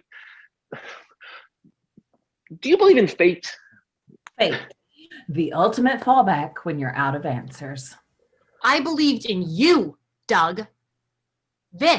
I trusted you. I'd let you into my house. Kate. What, Doug? Did fate tell Mark to listen to our conversation? Is this whole thing all part of the script? What happens if I run out of pancakes? There's a store? That's your answer. I've never been really good with improv. I need time to think. Yes. Think. I mean, look at how it's turned out. Why doesn't everyone go home? I need time alone. Mark, Gina, and Doug walk towards the door. Doug stops as Mark and Gina exit. Kate, don't let normalcy get in the way of this whole thing. I know it defies logic, and maybe it was born out of desperation, but look what's happening. Please, Kate, don't go back into the desert. When did you live in the desert? I'll explain. Good night, Doug. Doug exits. Lights out on Kate and Sharon standing in the middle of the living room. Scene 2. Lights up on the living room. The room is dark except for the light coming from one lamp near the middle. Okay. Come out wherever you are. Wait, seriously, I know you're here. Your car's in the garage, and we both know you don't go for walks. I wanted to be alone. Then you should not give your house keys to someone like me.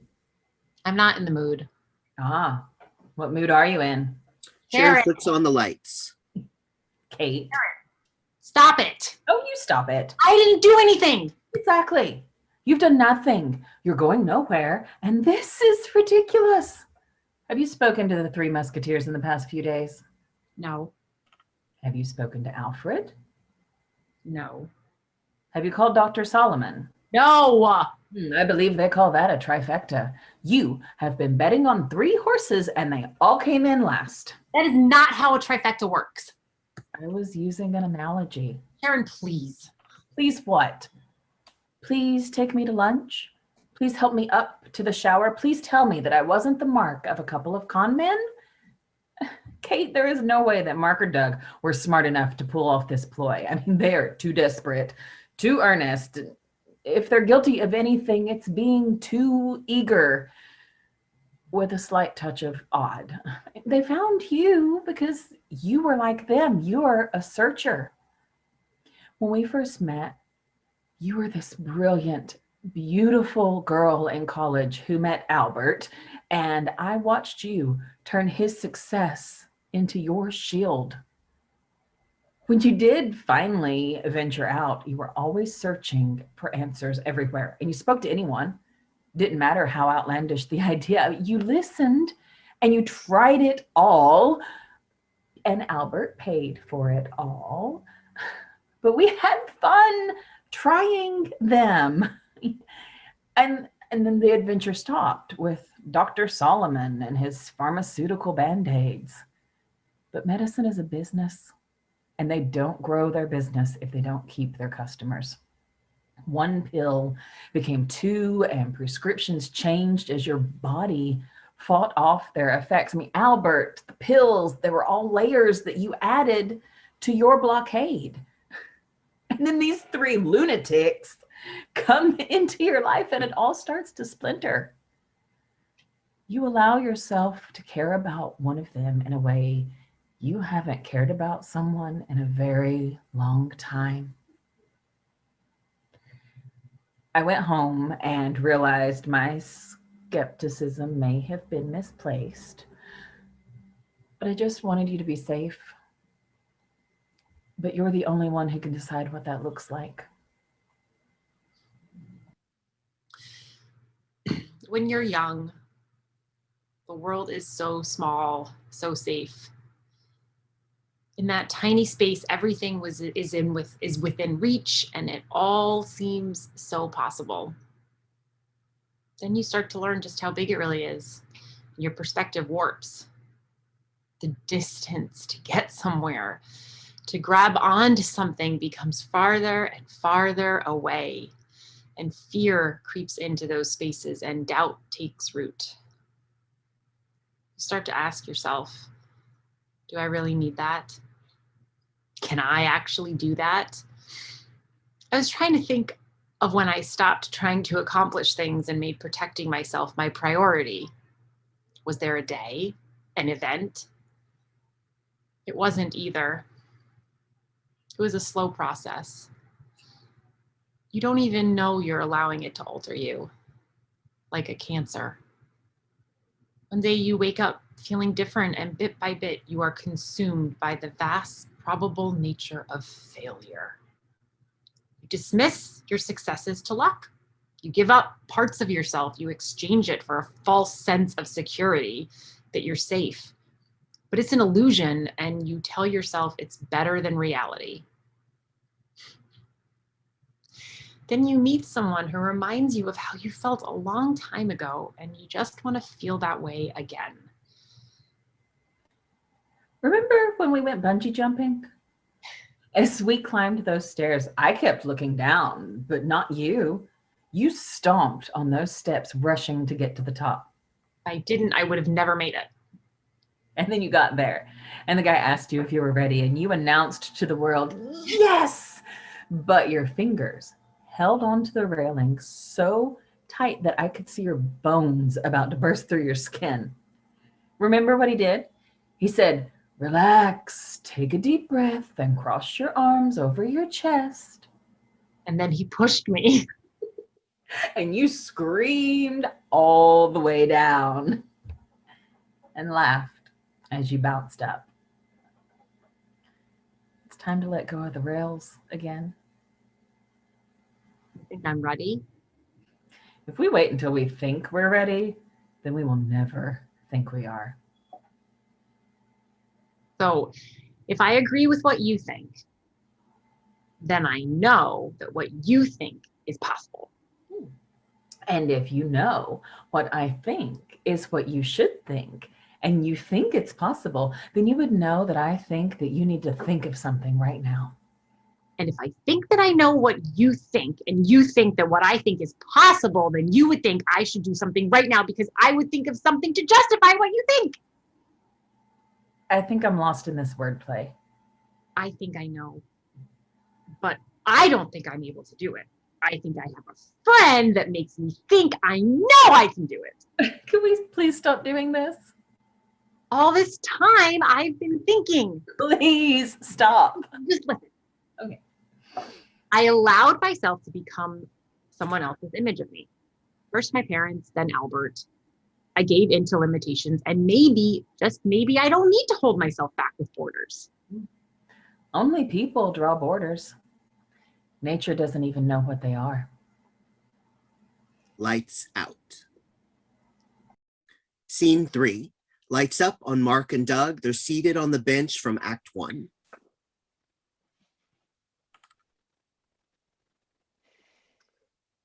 There are no happy endings anymore. Why do you say that? Are you serious? Why do I say that? Some people have happy endings. Yeah, who? Tell me. Who are these people that have happy endings? And they can't be in movies or plays or anything where a writer has made it so something happy happens. That doesn't count. You know, someone should kill any writer that feels it's acceptable to write a happy ending. Well, that's not extreme. Where are these people you insist exist? That couple over there, they look happy. It's an act. That guy is considering leaving her for her sister. How would you know that? It's an educated guess. Look closer. She's talking to him, but his eyes are wandering because he is fantasizing about being with her sister right now. And later tonight, they will sit down to a pleasant meal like they do every night. However, this evening is different. Tonight, he surprises his wife by cooking for her, but under the mozzarella in the chicken parmesan is arsenic. She eats it and is so happy that her beloved husband has done this for her, only to soon find out that tonight's dinner came at a tragic cost. Betrayal. He cashes in on her life insurance policy, and before the investigation is complete, he is happy living in the tropics with her sister, a former strip dancer and possible Soviet spy. That got dark fast. If you accept that there are no happy endings, then that is the only conclusion. Okay, well, we need to get out of this park before you project death and dismemberment on every couple. Yeah, where are we going? We have nowhere to go. There's always somewhere to go. Humans wander. We go here, we go there. Where do you want to go?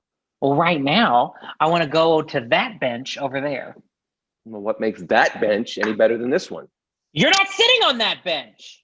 You know, I have listened to your emotional meltdowns for years and years. Why can't I just have a moment?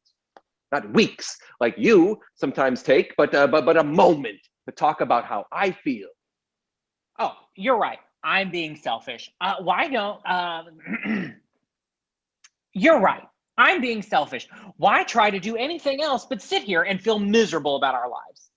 Gina enters. They should name this bench after you two. How did you know we were here? This is where you two always are. I have renamed it Ponder Point. We do like to come here.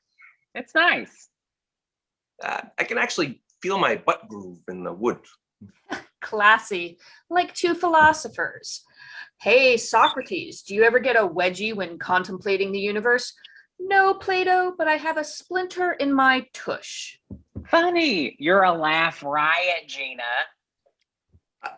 I find her mired in sarcasm. I didn't come here to become a part of your observations. I came here to find out what the hell is going on. Nothing is going on, Gina. We have come to an impasse. The house that was substituting for our theater is now off limits because someone couldn't resist being honest. I accept that. So we just give up? You two finally have an idea that may actually work, and when you run into a problem, you just quit? It's a big problem, Gina. It doesn't get much bigger. Look, Kate was hurt, but she was also surprised, and no one likes to find out that they were even slightly manipulated or cajoled to do something. Since when did you start using words like cajoled? Focus, Mark. Listen to what I am actually saying as if it doesn't require you to offer analysis. Well, I personally... And you listen like it doesn't require a smarmy comeback. Just listen, the both of you, to what I am saying without thinking first about how you are going to reply. Okay. Well? You have our attention. Kate has had time to get past the shock, but now she feels awkward. And if there is one thing that the two of you are good at, it's ignoring awkward moments and either acting like they never happened or diving into the awkward pool and drowning in the deep end. What we need to do is just go to her house and act like it was a bump in the road and not a huge whirlpool that sucked us all down. And yes, I said suck, and so help me if you giggle, I will rip out your tongue and slap you silly with it. You're turned on. Immensely. Disturbing. You're losing focus. We are going to Kate's house and show up for rehearsal like it is totally normal and move past this brief but pronounced interlude of ineptness and get this stupid show up. Are you listening? We were just waiting until you were done, since neither of us wants our body parts ripped out and to be beaten with them. The show is stupid? Oh, Mark, the show is inane. I should probably be insulted, but I don't know what inane is. I should be insulted. Of course you should be insulted, but save it for later. We have somewhere to be. Scene 3. Lights up on the bench. Kate and Sharon enter. This is odd. Doug said this is like their main hangout. You would think that would be their place of residence. Do they even have a place to live? They must. I picture them as eternal squatters. I wonder where they are. Probably selling Taming of the Shrew to a preschool as Tying of the Shoe. Feasible. Or conning a nursing home into producing Measure for Measure as a baking show. Okay, Sharon. Or writing a teenage camp version of Two Gentlemen of Verona as Two Guys with a Boner. Please stop. I could do this all day. Please don't. Okay. So Mark was fired from Vincent's for causing a near mass vomiting incident. Gina is not at her apartment, and now their thinking spot is a wash. Where would you go if you were them? I'm afraid if I start thinking like them, I won't be able to stop. I like how they think. You like how Doug thinks. They don't let logic or fear get in the way. They just do. No matter how stupid or scatterbrained, they have a commitment to do what they think is right. It's so natural. Go where it feels right to go. I don't want to be afraid of my actions or restrained by my fears. Fear causes everyone to pause. It's a primal human emotion. It's part of our defenses. I've been watching a lot of documentaries lately. How do you do it? Is there a switch we just flick in our brains and go? I don't know, Kate. I think you just have to commit to it. It's funny how being committed can mean so many different things. Kate sits on the bench and then signals for Sharon to sit also. You realize Wood retains the energy of the previous people that sat there. Documentary. I'm trying to expand my horizons. Just sit, please.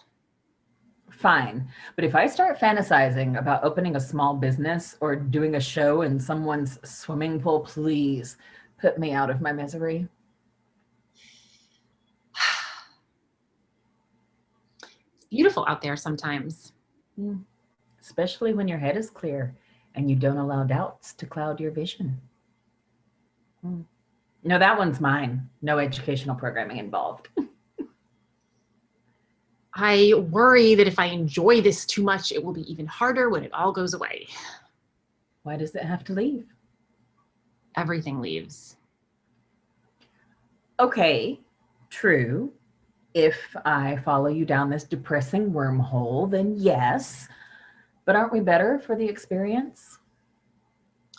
I held on to those memories from college, I think, because part of me always believed they would come again.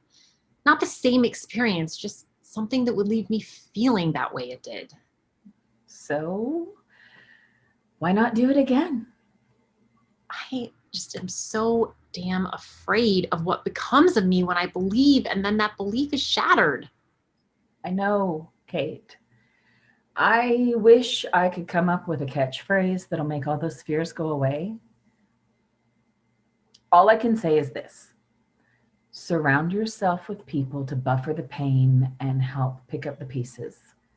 Just know that you are worthy of those people and what they see in you. You are so good at this. It's only because you've given me so many chances to get the wording right. Where to next? Lights out. Scene 4. Lights up on the driveway of the house. Doug, Mark, and Gina are standing at the front door. Okay, so now what? Knock on the door, Doug. Why me? You went first last time. Well, maybe somebody else should take a turn. Oh, come on, you two chickens. What if she isn't ready to see us? There's only one way to find out. No, Gina, wait. Gina rings the instrumental doorbell. Well, I guess she isn't home, so we're gonna have to try again later, so. Mark and Doug start to leave. Albert opens the door. Well, if it isn't Gina and you two, That's the best you could come up with, Albert. what do you all want? Is Kate home? I think it's best if she doesn't speak with any of you. It's best if you all just move on and find another venue for your production. Wait, she said she didn't want to speak with us? Why? Would that surprise you? A little.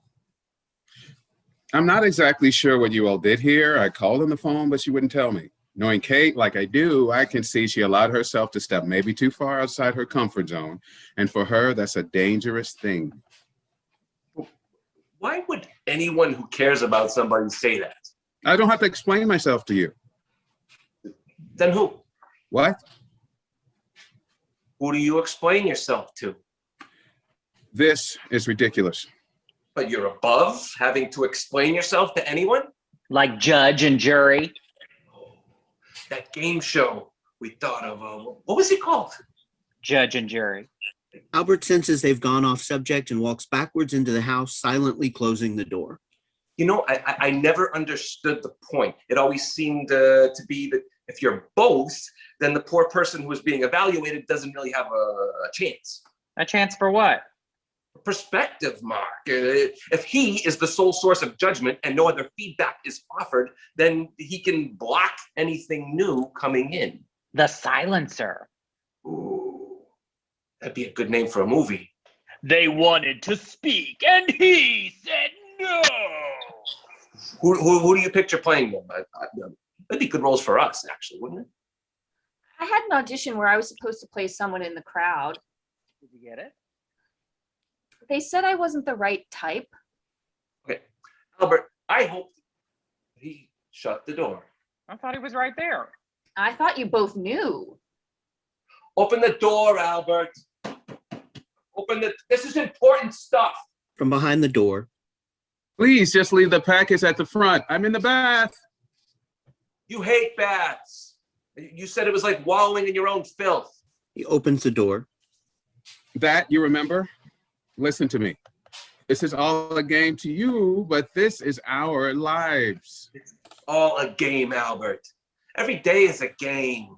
You wake up, you roll the dice, and you hope you make it around the board before you get hit by a car or thrown in jail or have somebody throw up on you at a ball game because they ate too many hot dogs.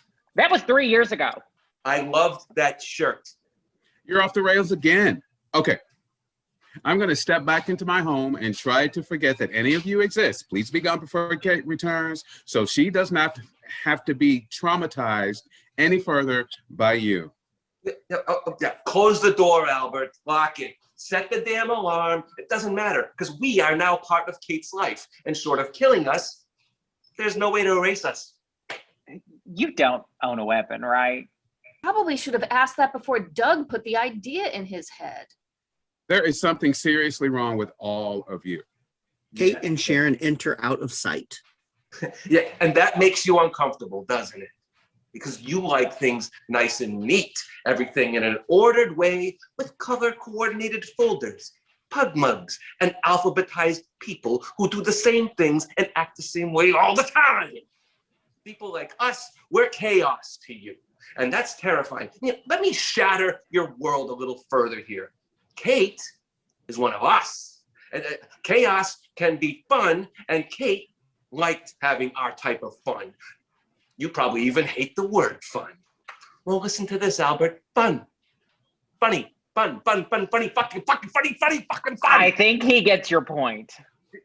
Kate is a fun lady who likes to laugh and has an awesome smile, and when she came to the restaurant, she never smiled.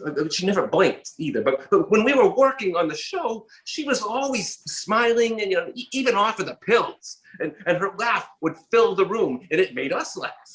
No one can hold that down or scare it away from her anymore because she has us.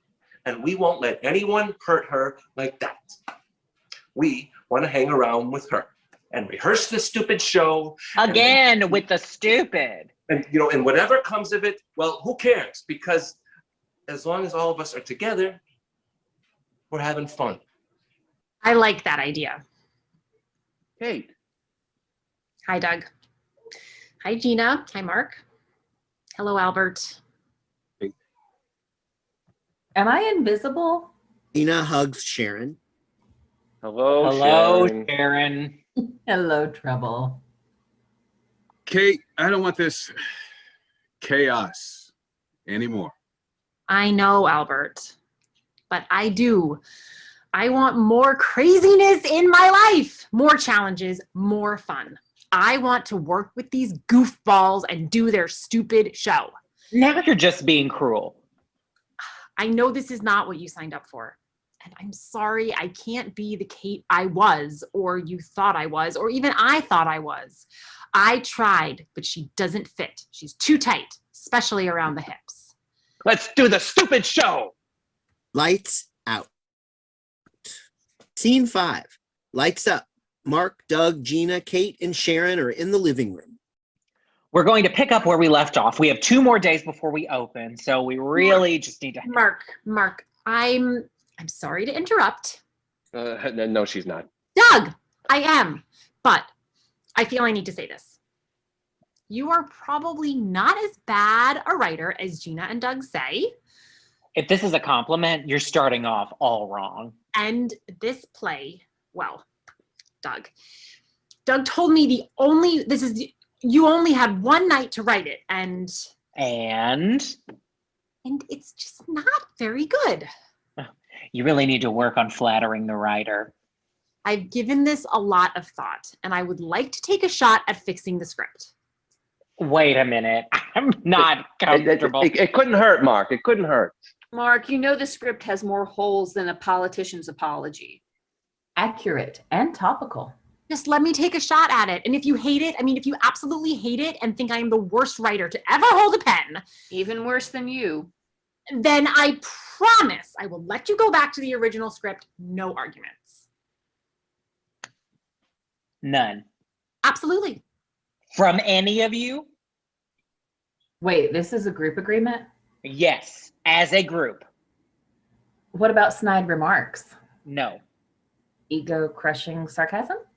definitely not. Okay, we're in. Fine. Not so fast. I feel like I need a half hour at least to dump out all my sarcastic quips in my brain right now, like a purge. Too late. It's a deal, Mark. In 2 days, this house will be filled with some of our closest friends. Some of them we have known our whole lives. Many of them friendships who we had hoped to retain. This is a crappy pep talk, Sharon. It's just hitting me, the possible outcome of this whole thing. You're looking at it all wrong. Look at the big picture. This will blow their tiny little suburban minds. A show in a house? Who's playing the roles? Their friends. Then, once they see it, they'll want their chance on stage. Not just for them, but for their kids too. We'll have a whole stable of shows that we can do, and they can be done anywhere. We are just like the performers of old. They performed in bars and in street carnivals. We're not reinventing the wheel here. We're just changing the tire. This one has deeper tread, and it's ready to tear through new trails and in directions that they have never even thought of. No one likes tire analogies. Tires are cross-cultural. Look, we weren't lying to you, Kate, about this. When Shakespeare did Midsummer Night's Dream, the actors in the play are performing a show where? In the Duke's house. We just couldn't find a Duke. You're our Duke, Kate. I would have preferred a Duchess. Be whatever you want, Kate. Lights out. Scene 6. Lights up. The living room is dark. Furniture has been moved to the back and covered with sheets. 2 lights are on Kate and Doug, who are in costume. Oh, Falstaff, if I had only known what I had known when I knew it, I would now know what you know. All you need to know now is what is in my heart, my dearest love. Tell me, tell what lies within the depth of your soul. Doug stands there staring at Kate. Falstaff, tell me what lies in the depth of your soul. Falstaff, is there something you want to tell me? Yes, I would tell you that I have wandered this world as an observer, a bit player, but when I'm with you, I mean something. I have value beyond what I ever thought possible. To just know you is to love you. You are the light that warms my soul. You are the smile in my heart, the hope that pulls me through my desperation. You are the one I want to spend my life with, fighting demons. You are my shelter, my eternal love. My Doug. My Kate.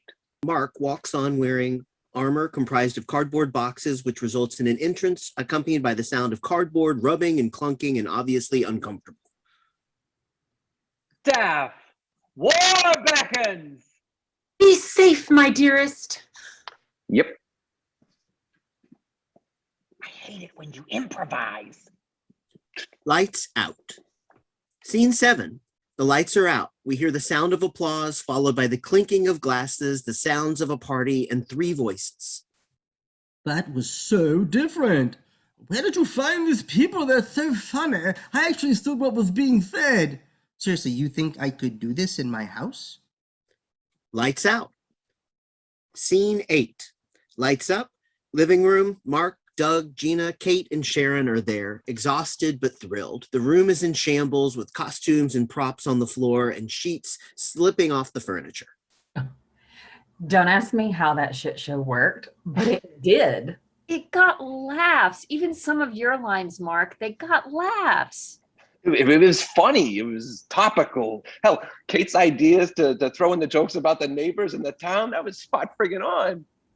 I will avoid dipping into a sarcastic comeback for Gina's remarks and say, yes, it went very well. In fact, I got tons of info from people who want to bring it to their houses. I will say right now, without fear of later eating my words, that we may be on the verge of a moderate success. We make moderate success look good. Any words from the co-author and star of the show? This was really, it was real. I mean, it was great and it was scary and frightening, but together, all of us, we covered when lines dropped and even laughed at the screw ups, which made them laugh. I don't know if it can ever be better. Of course it can, and it will. Tomorrow, we start following up. Kate, you and Mark start writing more shows to add to the catalog. Maybe we do a few street festivals and such to drum up more buzz. I got a mental list in my head that has no end right now. We got steam going, and when you have steam, you don't slow down, you keep moving forward. Steam is okay, but tires are wrong. Steam is natural. Tires are manufactured. I needed a cliche, but that's okay because I have not felt like this in forever. Seriously, Mark, did we ever think this would actually work? Okay, deep breaths. Calm down. Tomorrow, let's enjoy tonight, and we'll focus on tomorrow. Okay, we can turn our rehearsal space into the office, right, Kate? Kate. During Doug's rant, Kate slips out with only Sharon noticing, and when he is done, we hear the car pull away.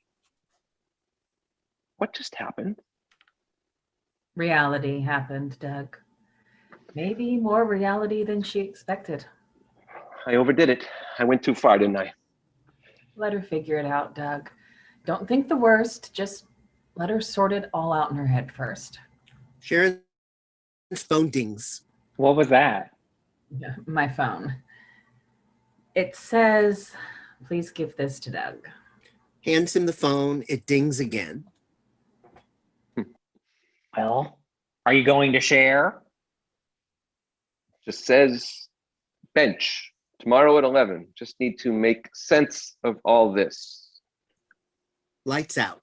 Scene 9. Lights up. Living room. Kate comes home and is walking through the dark house with her phone as a flashlight. Hello? Kate senses no one is home, walks towards the couch, bumping into some furniture and kicking things on the floor. She plops herself down on the couch when she hears the sound of someone walking towards her. Sharon, seriously, I need you to give me back keys to my house. Albert clicks on the light and illuminates the whole room. Sorry, not Sharon. Albert, I didn't expect you. You running? I'm not running. I'm contemplating. Contemplating what, Kate? You're finally where you want to be? Am I? I thought that about us once. We were exactly what each other needed once. The early days were just such an adventure. That crappy apartment with the paneling and the walls that cried. Upstairs idiot, always drunk, falling asleep in her bath. And we decided to save money by only using the fireplace. And then the fire was so huge, we had to go outside and stand in the freezing cold because the place was like an oven. But it was ours. Always will be. But we're not them anymore, are we? You rose up at work, did so well. I was so proud. I know you were. Albert, I don't hate your mother. Yes, you do. But it's justified. It's like we stopped building from the inside and just focused externally. You're right. We grew outward. I see your point. It pissed me off at first, but now I see it. Time for both of us to start another path. I don't know what mine is yet, but yours is staring you in the face. You think? It doesn't matter what I think. What do you think? I think part of me will always love you. Albert smiles and kisses her on the cheek and starts to leave. Once at the door. Kate, Yes, Albert? I'm going to buy a bigger house. Okay, Do not tell Doug where. I promise. Lights out. Scene 10. Lights up. The bench. Doug walks out and sits down on the bench, looking around, seeing no one approaches. He resigns himself to sitting alone. Finally, Kate enters. Waiting for someone? Sometimes it's not someone, it's something. What about now? Well, now it's someone. Anyone in particular? I have a friend. She said she would meet me here. If it made sense. Made sense? If she could resolve herself. Does she have a lot to resolve? Ooh, she's very deep. Is she? Oh yeah, the lady has layers. You make her sound like an onion. More like a diamond. Diamond. Definitely. Beautiful and bright. And when you first see her, almost makes you look away because the radiance is too much for a feeble mind like mine to handle. Then you're drawn in closer and you see colors and angles that burst with light, and it seems to go on forever, and you just never want to look away. Diamonds are flawed. Who isn't? Tell me more about your friend. She's very special to me. You know how people look at the glass as half empty or half full? Yes? She worries about dropping the glass. That would be embarrassing. If I was there at that moment, I would smash my glass to the ground like it was supposed to happen. Like a Greek wedding. Yeah, She just has to know that I have her back. That doesn't mean I won't drop some things along the way. Also, we could just screw things up together. Do you picture any successes for this couple? As long as they're together, laughing. And, Having fun. yeah, fun. Then that's success. Why would a person not choose that? Well, it means leaving everything you thought made you comfortable to follow your heart, especially if your heart is entwined with a guy that many people may think of as somewhat of a loser. Maybe he's not a diamond. He's a geode. See, he's not even smart enough to know what that is. It's a plain rock. Oh, he sounds like a winner. Plain on the outside, but when you split them open, they house crystals. Beautiful, vibrant crystals. I think I would like being a geode. Kate gets up, holds her hand out. Doug takes it and stands up. They walk together a few steps. Doug, I can't promise I won't want to run away sometimes. That's fine. Just know I'm always here when you're ready to come back. And maybe take me with you sometimes. Kate smiles and pulls him along as the two of them walk off. End of play.